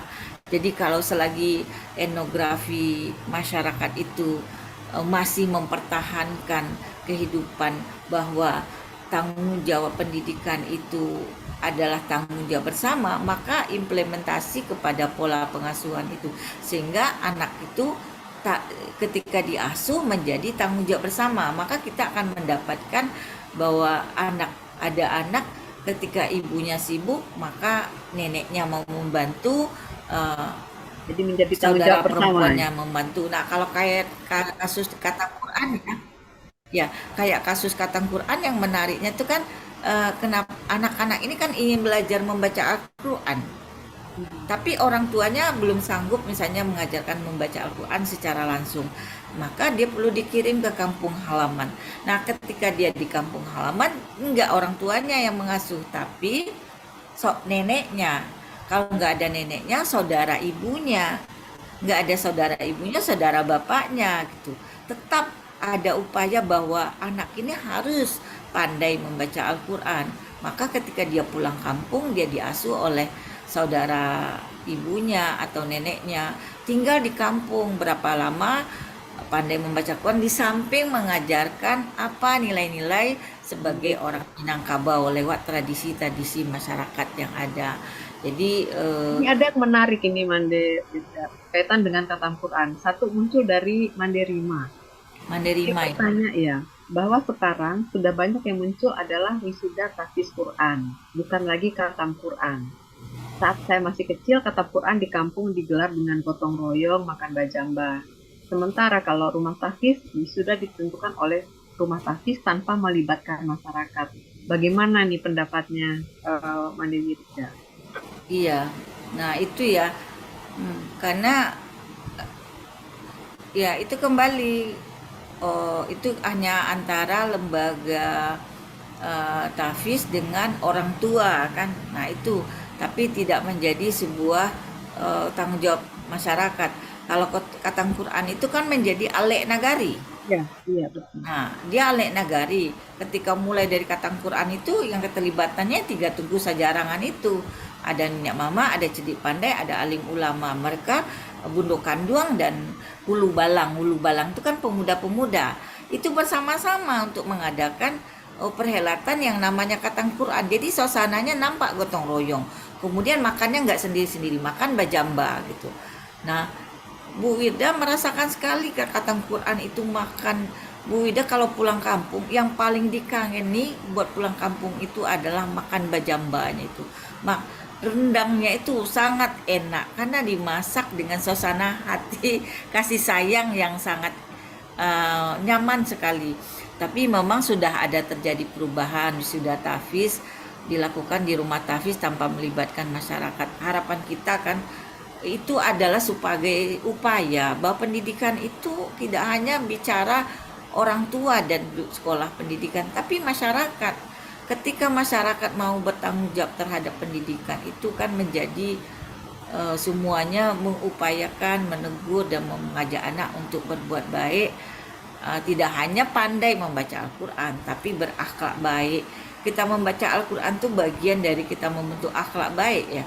Jadi tidak hanya dilihat sebagai bacaan, tapi dilihat dari upaya kita membentuk akhlak yang baik. Maka ketika dilibatkan masyarakat itu kan dahsyatnya lebih besar. Ya, kalau menurut pendapat Mande Wirda yaitu terjadi ya artinya pengurangan dari pertanggungjawaban ke anak membaca Al-Quran ini yang hanya melibatkan rumah tahfiz dan orang tua. Tapi harapan kita bagaimana juga melibatkan masyarakat itu tidak lepas juga dari mungkin kehidupan masyarakat yang mulai individual atau masyarakat yang tidak lebih membangun sebuah komunal. Sebenarnya kalau akan bagus di rumah tahfiz itu kan banyak di komplek-komplek perumahan. Ya dilibatkan masyarakat itu juga sebenarnya bagus. Karena ketika orang mau bergerak untuk sebuah anak pandai membaca Al-Quran, dia kan juga mendapat kalau dikembalikan dengan ruhiyah ibadah, itu kan amal ibadah juga. Ketika kita mendoakan orang pandai membaca Al-Quran, ibadah itu kan sebenarnya tidak hanya ibadah ritual, kita sholat mengaji atau melakukan puasa, tapi ketika kita berupaya melakukan edukasi, memberikan penyemangatan kepada orang supaya lebih berbaik, itu kan ibadah sosial yang maha dasar. Jadi mungkin perlu ditumbuhkan lagi pada hari ini, kita tidak hanya memahami ibadah itu ibadah ritual, tapi ibadah sosial yang maha dasar.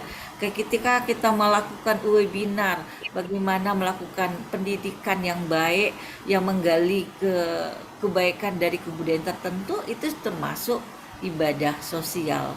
Hari ini kita melakukan ibadah sosial bersama untuk memikirkan bagaimana pendidikan anak yang baik untuk ke depan. Nah, ketika melibatkan masyarakat itu kan maha dasar, maha lebih besar pahalanya, lebih maha besar ibadahnya.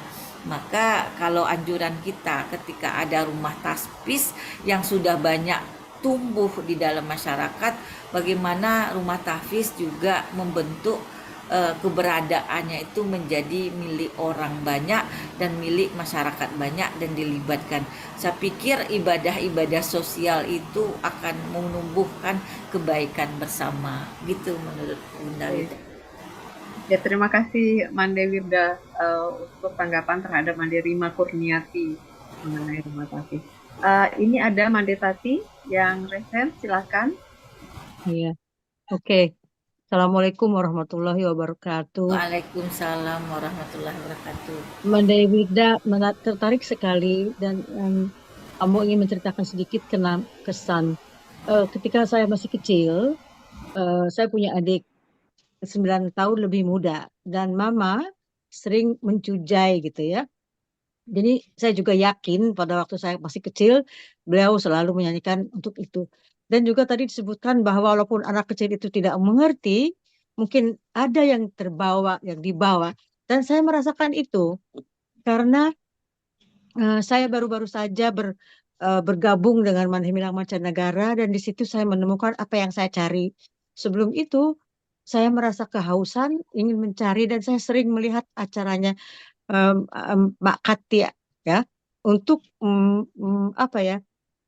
mengisi apa yang saya cari karena walaupun waktu kecil lahir di rantau dan besar di rantau, tetapi ada kerinduan mungkin itu karena jujayan orang tua tersebut. Itu yang mungkin ya yang tadi berkenaan dengan yang diceritakan oleh Manda Wirda, bahwa walaupun anak kecil itu tidak mengerti, tetapi akan merasakan itu, bisa jadi hal itu saya rasakan. Ada benarnya. Begitu, sekian Manda Wirda.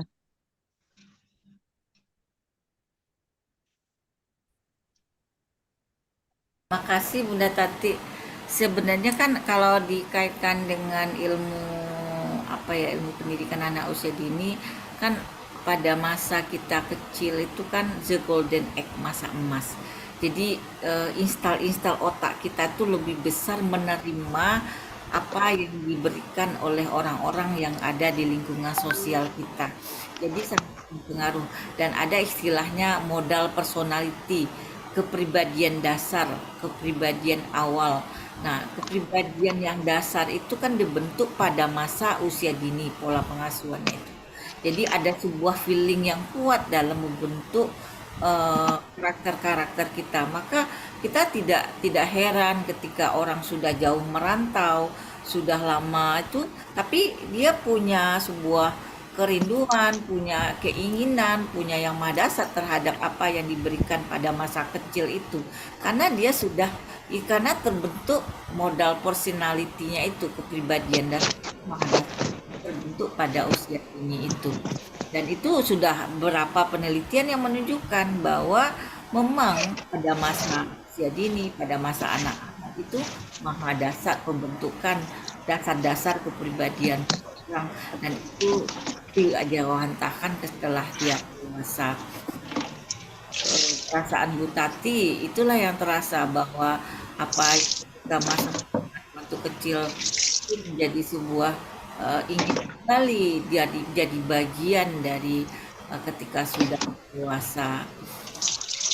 Dan juga memang ketika apa yang kita tangkap waktu kecil itu kan memang sangat mengakar di dalam hidup kita.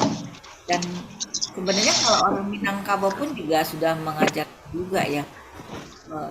Kemudian teori-teori barat juga menemukan ketika kita dalam hamil itu juga sudah mulai terbentuk juga bagaimana si ibu mengelus perut, si ibu membentuk karakter baik, jiwa yang baik dan sabarnya itu memiliki pengaruh yang maha dasar terhadap perkembangan anak.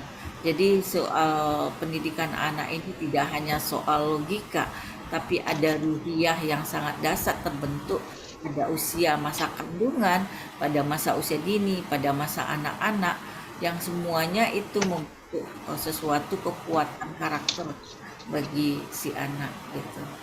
Nah, itu akan menjadi pengaruh yang besar ketika dia telah dewasa. Makasih Bu Tati atas pertanyaannya, dan itu tanggapan Bu Wirda. Sama-sama, terima kasih Manda Wirda. Terima kasih Manda Wirda dan Manda Tati.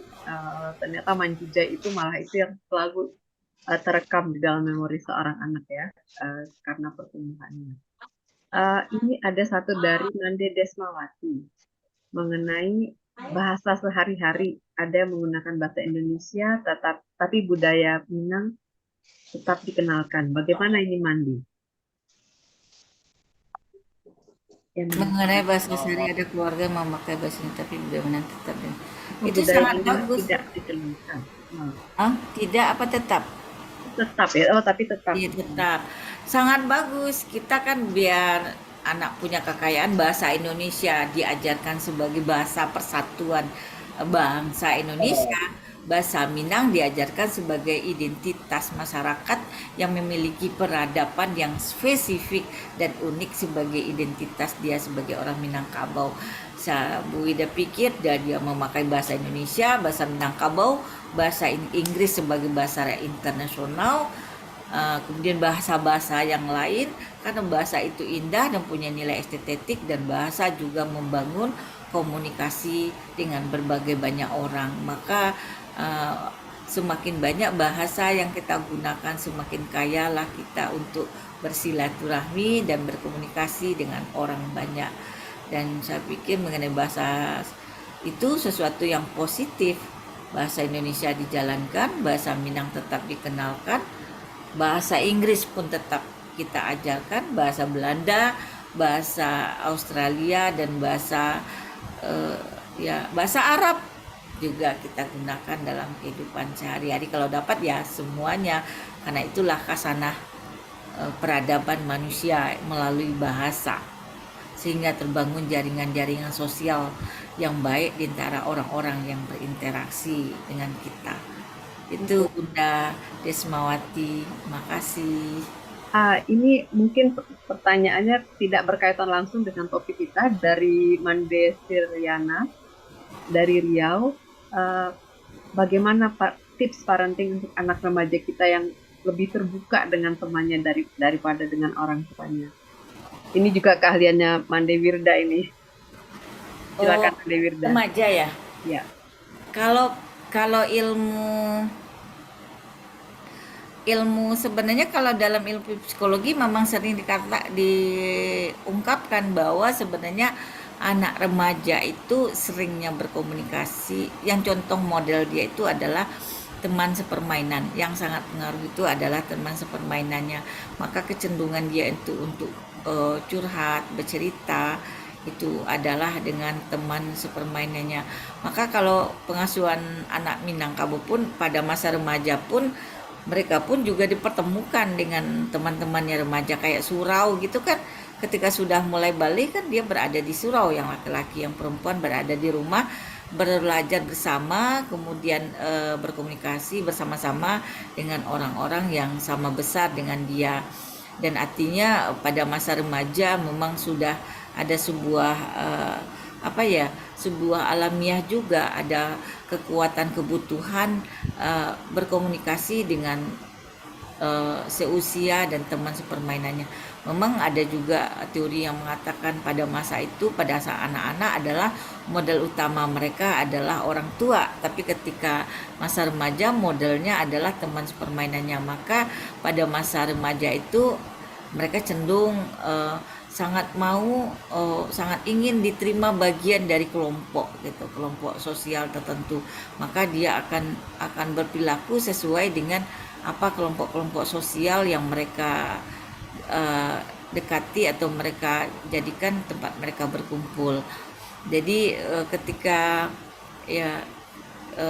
maka kalau berkaitan dengan pendidikan anak pada usia remaja, kita tidak harus merasa anak berada dalam diri kita, tapi kita harus melihat, tetap berkomunikasi dan melihat dengan siapa anak kita belajar dan bermain bersama, berkomunikasi dan berinteraksi sosial. Karena kalau anak remaja memang sangat dipengaruhi oleh temannya.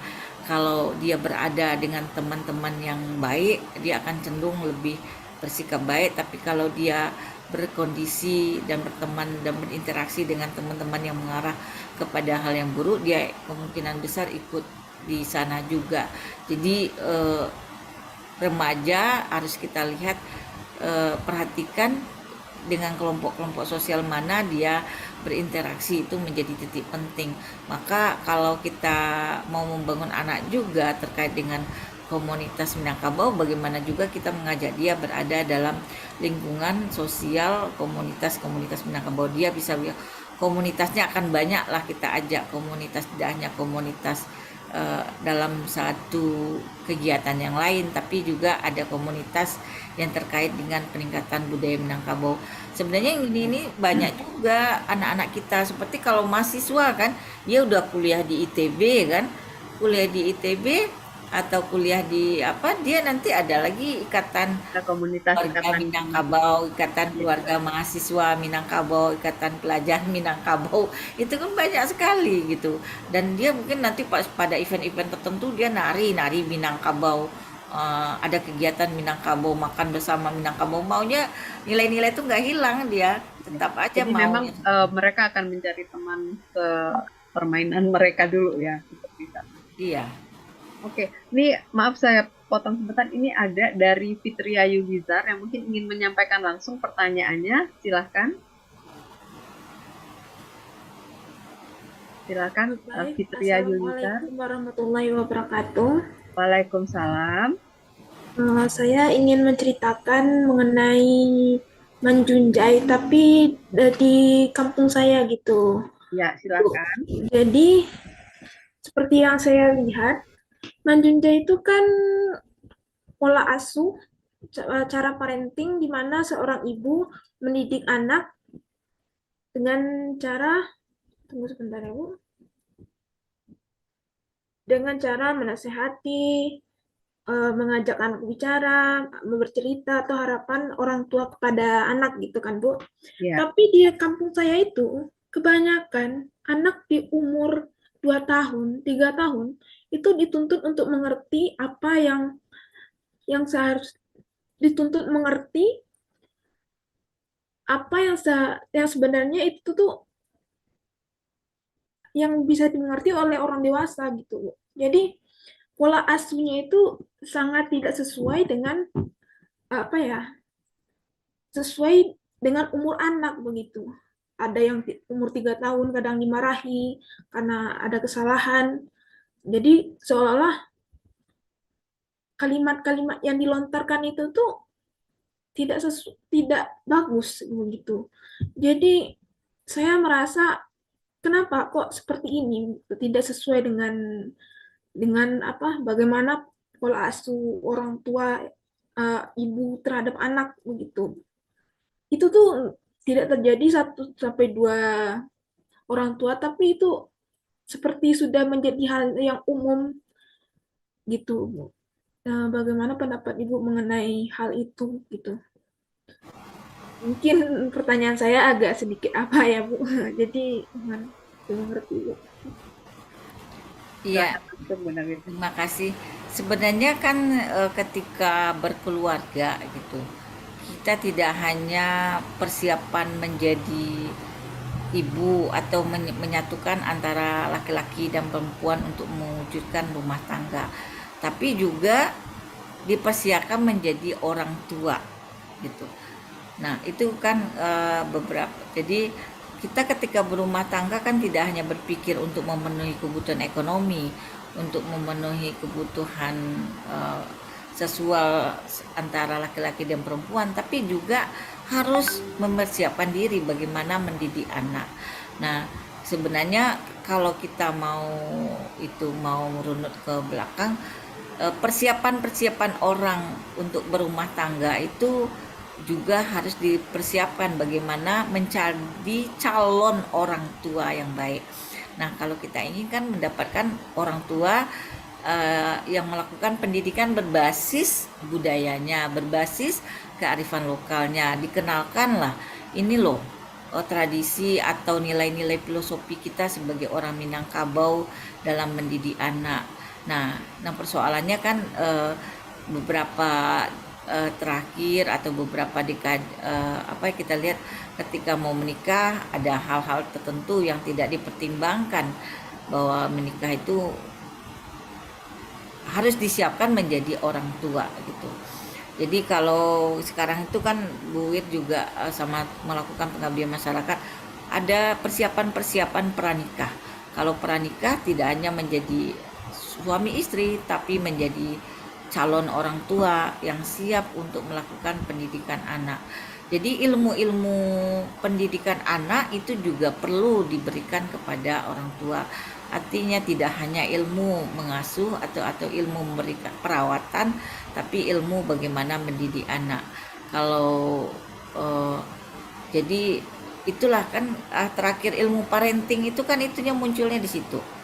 Ilmu parenting bagaimana kita tidak hanya bahwa ada orang tua itu dibekali ilmu-ilmu pendidikan. Jadi bicara pendidikan itu tidak hanya persoalan guru, tapi pendidikan itu adalah rumah, adalah keluarga.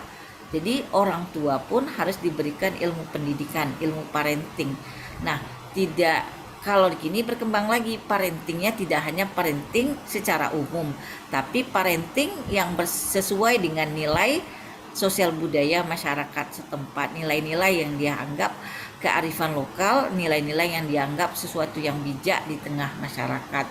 Nah, kalau memang ada kejadian seperti itu, berarti ada yang fungsi-fungsi keluarga yang tidak dijalankan oleh keluarga. Maka untuk antisipasinya adalah bagaimana ke depan untuk keluarga-keluarga yang mau dibangun. Tidak hanya harus disiapkan fungsi-fungsi keluarga. Fungsi keluarga kan banyak, fungsi reproduksi, ekonomi, fungsi pendidikan, fungsi kasih sayang, fungsi rekreasi, fungsi perlindungan, fungsi kenyamanan, banyak hal. Dan yang kita usahakan adalah bagaimana persiapan rumah tangga atau keluarga, bahwa dia memiliki fungsi yang banyak di dalam keluarga. Nah, maka perlu diberikan ilmu parenting itu diberikan kepada keluarga. Jadi ilmu pendidikan itu tidak hanya untuk guru yang akan mengajar, tapi ilmu parenting itu diberikan kepada orang tua atau keluarga yang akan menjadi calon orang tua daripada anak yang akan tumbuh kembang menjadi anak yang berguna. Begitu Ibu. Makasih. Ya, terima kasih Manda Wirda. Ini semakin malam pertanyaan semakin bertambah rupanya. Tapi karena waktu, kita akan batasi ini pertanyaan terakhir. Banyak juga yang ingin tahu ini pendapat dari Manda Wirda, dari Zikri Khaironi. Beberapa orang tua bertanya dengan bahasa tiluh atau teloh mungkin ya, yang sering digunakan oleh orang tua ketika membijai, misal makan menjadi mamam, nyium mamam. Nah, bagaimana pendapat Manda Wirda mengenai ini? Apakah itu akan mengganggu tumbuh kembang anak? Silakan Manda Wirda. Sebenarnya ada dua itu sebenarnya keinginan orang tua mengikuti gayanya si anak. Mamam, si anaknya belum bisa bicara tiluh, tapi akan lebih bagus ya bahasanya yang sebenarnya mau makan yuk makan. Tapi kita nggak nyalahkan orang tua yang seperti itu. Dia kan mencoba beradaptif ya dengan kondisi anak, sehingganya yang keluar adalah bahasa tiluah gitu. Maam bebek misalnya kan, ada lagi macam-macam lah. Itu bagian dari keinginan dia mengimbangi si anak supaya berbahasa. Tapi yang paling bagus adalah kita mengucapkan bahasa yang sebenarnya, agar si anak pun bisa mengucapkan kata-kata yang sesuai dengan bahasa yang sebenarnya. Tapi juga tidak disalahkan orang tua bersikap seperti itu. Itu bagian dari upaya dia untuk bisa menyimbangi bahasa anak, yang akhirnya lama lambat laun orang tua pun akan merubahnya sesuai dengan perkembangan anak. Nah, Bu Wir melihat itu positif saja, tapi akan lebih bagus lagi ketika menggunakan bahasa ya, kalau makan ayo makan, lebih enak mengatakan makan daripada mem gitu. Tapi ya itu kan psikologisnya orang tua ketika dia mengajak anak makan. Jadi nggak perlu disalahkan juga, tapi ada yang lebih bagus dilakukan gitu. Terima kasih Manda Wirda. Ini satu lagi, tadi saya bilang satu, tapi kayaknya ada satu lagi. Menurut saya juga ini statement dari Manda Wirda yang kita minta ya. Apa sih yang harus dipersiapkan nih dari Manda Sri? Apa yang harus disiapkan oleh keluarga Minangkabau dalam menghadapi perubahan zaman, terutama Bali pasca ini? Apa yang mungkin terdapat dari Manda Wirda untuk hal ini? Ya, gini, kembali kita menggali kembali filosofi pendidikan anak kita yang sebenarnya kalau kita kaitkan dengan dunia pendidikan atau lihat ilmu lain, itu adalah sesuatu yang bijaksana, sesuatu yang arif. Nah, kita ketika gali dan itu bagus, kita upayakan itu diterapkan. Dan harus kita lakukan juga bahwa pendidikan yang nenek moyang atau pendidikan yang dianggap tradisional itu jangan dianggap kuno, tapi itu adalah pendidikan yang sebenarnya sudah adaptif, sudah melakukan proses belajar yang panjang, proses adaptasi oleh keluarga terdahulu dalam menghadapi perkembangan. Jadi kalau itu dianggap ketika kita pelajari sesuatu yang arif, mari kita pertahankan. Tapi kalau ada yang buruk, mari kita buang. Dan kalau yang ada dari barat coba kita cocok, tidak selalu kita terima bulat-bulat, tapi ada penyesuaian dengan lingkungan sosial budaya. Karena kalau misalnya dari barat itu kan dia menyesuaikan juga dengan adaptif dengan kondisi sosial budaya mereka. Tapi kalau sosial budaya Indonesia tentu memiliki gaya tersendiri sesuai dengan nilai dan identitas dari masyarakat Minang. Jadi menghadapi perubahan zaman terutama globalisasi, kita tidak anti tapi kita tidak juga menerima bulat-bulat gitu. Kemajuan teknologi kita terima, tapi bagaimana teknologi itu kita siapkan juga anak kita dengan teknologi yang baru, dengan tidak meninggalkan akar budayanya, dengan tidak meninggalkan apa yang kekasan dan nilai identitas dari masyarakatnya. Jadi perlu kecerdasan bagi kita untuk melihat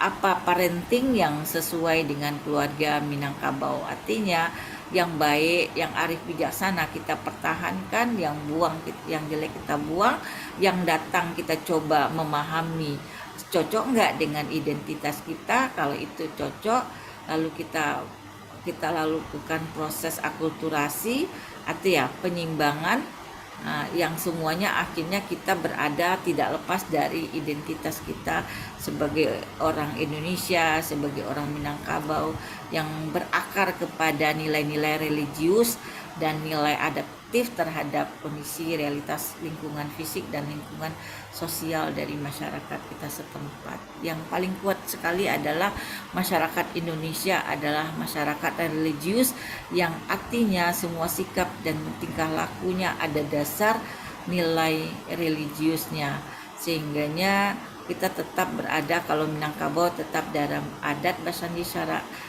Basandi kita bulah, walaupun kita dalam keadaan proses globalisasi. Kemajuan kita ikuti dengan baik, kemajuan kita tidak antisipasi, tapi kita upayakan itu menjadi bagian adaptif dan bagian dari pengayaan kita dalam melakukan proses pendidikan. Itu kalau menurut Bu Deda soal parenting. Sedikit, maaf sedikit Mande. Deda. Sony ingin sedikit ini betul, itu semua yang Mande Wirda katakan itu benar ya. Tetapi kadang-kadang kita itu ya, kalau saya lihat perbandingkan antara pendidikan anak-anak di Indonesia kita di Minang dengan yang di luar negeri ya, seperti USA, negara maju modern gitu. Tetapi itu sepertinya itu kalau digabungkan ya, banyak cara-cara parenting mereka itu yang juga yang kita tidak punya, tapi itu bagus gitu ya. Jadi kalau Barat dan Timur ini digabungkan dalam beberapa hal, masih tidak menyalahi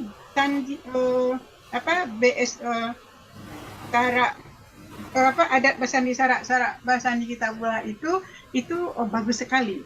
Misalnya anak-anak mereka itu dari kecil itu memang mereka menghargai segala yang mereka anak-anak itu terbuka. Jadi ucapan anak-anak itu, usulnya, perkataannya sangat didengarkan begitu. Nah, kebalikannya di tempat kita anak-anak tidak boleh berbicara gitu ya. Misalnya, kemudian tentang yang jelek itu tidak perlu kita buangkan, tetapi maksudnya itu kita harus belajar dari yang jelek itu. Kita tidak boleh seperti itu. Jadi ini jangan dilakukan ya, ini tidak bagus. Jadi gimana ya, kalau menurut saya itu memang kalau dicampur digabung antara Barat dengan Timur itu perfect bahasa. Begitu kira-kira Mende Wirda ya. Oke, Mende Sony begitu saja. Ya. Terima kasih. Mau menambah Bunda Ben. Ya, yang dikata Bunda Ben itu Bu Wirda juga sepakat. Ada kisah gini, ada yang sebenarnya guru di kita tapi bagus dia orang luar, kayak gini. Kita tuh kan di Bedung nih. Kalau kita kan baru lahir sampai mau 3 bulan tuh kan di Bedung sekali. Dan itu sebenarnya kurang bagus. Kalau di negara teori Barat, baru anak tuh lahir, wah, lepaskan gitu kan. Nah, itu bisa kita ambil, kita adopsi bahwa sebenarnya itulah menjadikan anak lebih terbuka, membuat anak lebih bisa berbicara. Nah, itu mungkin berangkat dari itu Bunda Ben. Kenapa orang kita lebih kecenderungannya diam lebih daripada berbicara. Nah, mulai dari pengasuhan itu. Kalau kita kan di beberapa daerah kita kan ngomong sampai 3 bulan, 4 bulan di bedung kuat-kuat. Nah, itu secara teori PAUD itu mulai agak dianggap itu yang pendidikan tradisional itu dilepaskan. Jadi yang sebenarnya yang kita terima itu adalah ketika anak sudah lahir, wah lepaskan. Kalau teori barat kan dilepaskan karena dia mau estetiknya semuanya dilepaskan supaya dia menjadi orang lebih terbuka, lebih mau berbicara dan sebagainya. Jadi dia diberi kesempatan berteriak dan menangis pada masa itu. Tapi kalau para pendidikan kita kan memang di bedung, kemudian ngasih ngedot itu empeng itu juga kurang bagus. Tidak selalu pendidikan tradisional kita itu yang perlu kita pertahankan, tapi ada juga yang tidak berkearifan lokal, tidak berkearifan. Nah, yang tidak berkearifan perlu kita robah dan kita sesuaikan dengan apa yang baik dari negara-negara luar. Nah, tapi kita juga punya kekayaan tradisi-tradisi pendidikan kita yang baik, yang baik kita pertahankan, yang buruk kita buang, dan yang dari luar kita juga pelajari dengan baik dan kita melakukan adaptasi. Saya pikir saya sependapat dengan Bunda Ben dalam persoalan nilai-nilai bagaimana pola pengasuhan anak. Makasih. Ya sedikit bunda-bunda ini untuk kita ibu-ibu semua begitu ya. Ini yang jelas begitu terlihat ya. Barangkali mungkin ini bisa diadopsi. Tadi ada cara-cara orang barat itu yang perlu kita adopsi. Pertama, komplimen kepada anak-anak itu ya. Kalau kita tuh mungkin ya saya kepada mahasiswa saya dulu begitu misalnya jarang diberi komplimen. Ya kamu bagus begitu ya, kita itu jarang.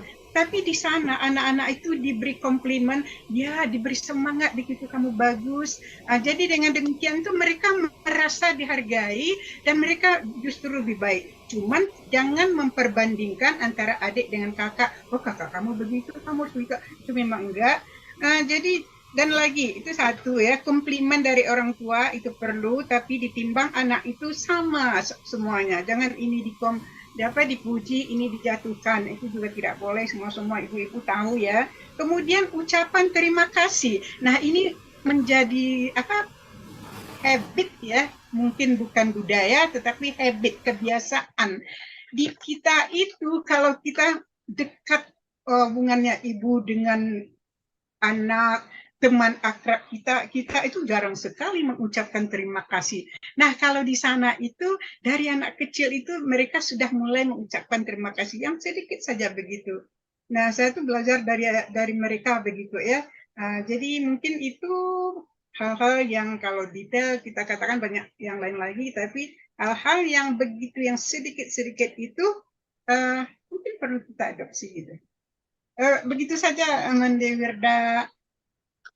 Kalau sedikit lagi ini baru-baru ini ya, yang di bedung itu ada juga dianjurkan. Nah, jadi itu oke, ini maybe don't take it, jangan diambil ini gitu ya, tapi ada dimulai di TV itu dan dia di bedung itu juga.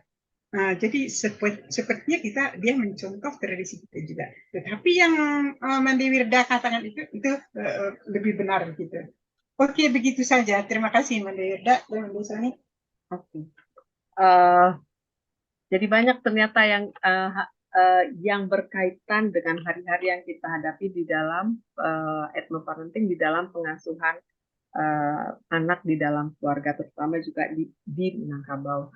Saya mengacu kepada satu pernyataan tadi bahwa pengasuhan anak itu adalah tugas masyarakat. Jadi tugas kita bersama. Di Minang itu ada mama, ada ayah, ada ibu, ada keluarga inti, dan kalau merantau pun dia akan mencari induk tulang. Semua bertanggung jawab untuk pola pengasuhan dan juga pendidikan. Hal ini juga kalau kita lihat di satu tempat di Afrika, mereka punya juga sebuah pepatah yang menyatakan It takes a village to raise a child. Jadi memang perlu satu kampung untuk mendidik atau untuk menumbuhkan yang baik seorang anak. Hal yang sama kemudian ditulis juga oleh Hillary Clinton, mungkin sekitar 10 tahunan yang lalu, di saat Amerika sangat individu dalam mengasuh anak, dia menulis buku yang It Takes a Village to Raise a Child. Jadi kita tahu bahwa ternyata pola pengasuhan itu tidak hanya di keluarga inti, tapi juga di dalam masyarakat. Kita berterima kasih kepada Mande Wirda yang ternyata telah melakukan penelitian-penelitian lagi bagaimana pola pengasuhan kita yang dulunya belum terlihat secara ilmiah, sekarang sudah mulai kita lihat bahwa ada kaitannya. Kita berharap penelitian tersebut tetap dilakukan sehingga kita juga bisa menghidupkan kembali pola asuh dengan kearifan lokal Minangkabau. Saya rasa itu untuk penutup diskusi malam ini. Jangan lupa untuk mengisi daftar hadir. Sebentar Manda Sony. Ini saya lihat ya ada pertanyaan dari Roza Persuri, dari Ibu Roza Persuri. Memang ini di luar ya, di luar topik kita. Tetapi nanti bisa kita jawab waktu habis ini ya. Habis program kita ini dalam sudah habis nanti kita jawab gitu dalam acara santainya. Karena ini di luar topik, nanti kita jawab. Janji deh, Bu, ini. Ya, insya Allah. Oke, kalau begitu, saya akan tutup sesi webinar kita hari ini. Webinar dengan tema Etnoparenting Minangkabau, oleh bidang adat dan budaya dari Mandi Minang Mancanegara. Kami ucapkan banyak terima kasih kepada semua yang sudah hadir di dalam webinar, juga kepada para pendengar radio yang aktif mendengarkan dari jam 8 tadi. Kami belum dapat konfirmasi berapa jumlah pendengar, tapi biasanya di atas 300 nih sepertinya yang mendengar malam ini, atau malah lebih, kata Bang Asli ya. Terima kasih untuk telah berpartisipasi dan mengikuti diskusi kita malam ini. Semoga bermanfaat dan kita bisa mendapat hikmah juga pelajaran dari sisi ini. Terima kasih. Assalamualaikum warahmatullahi wabarakatuh. Recording stopped.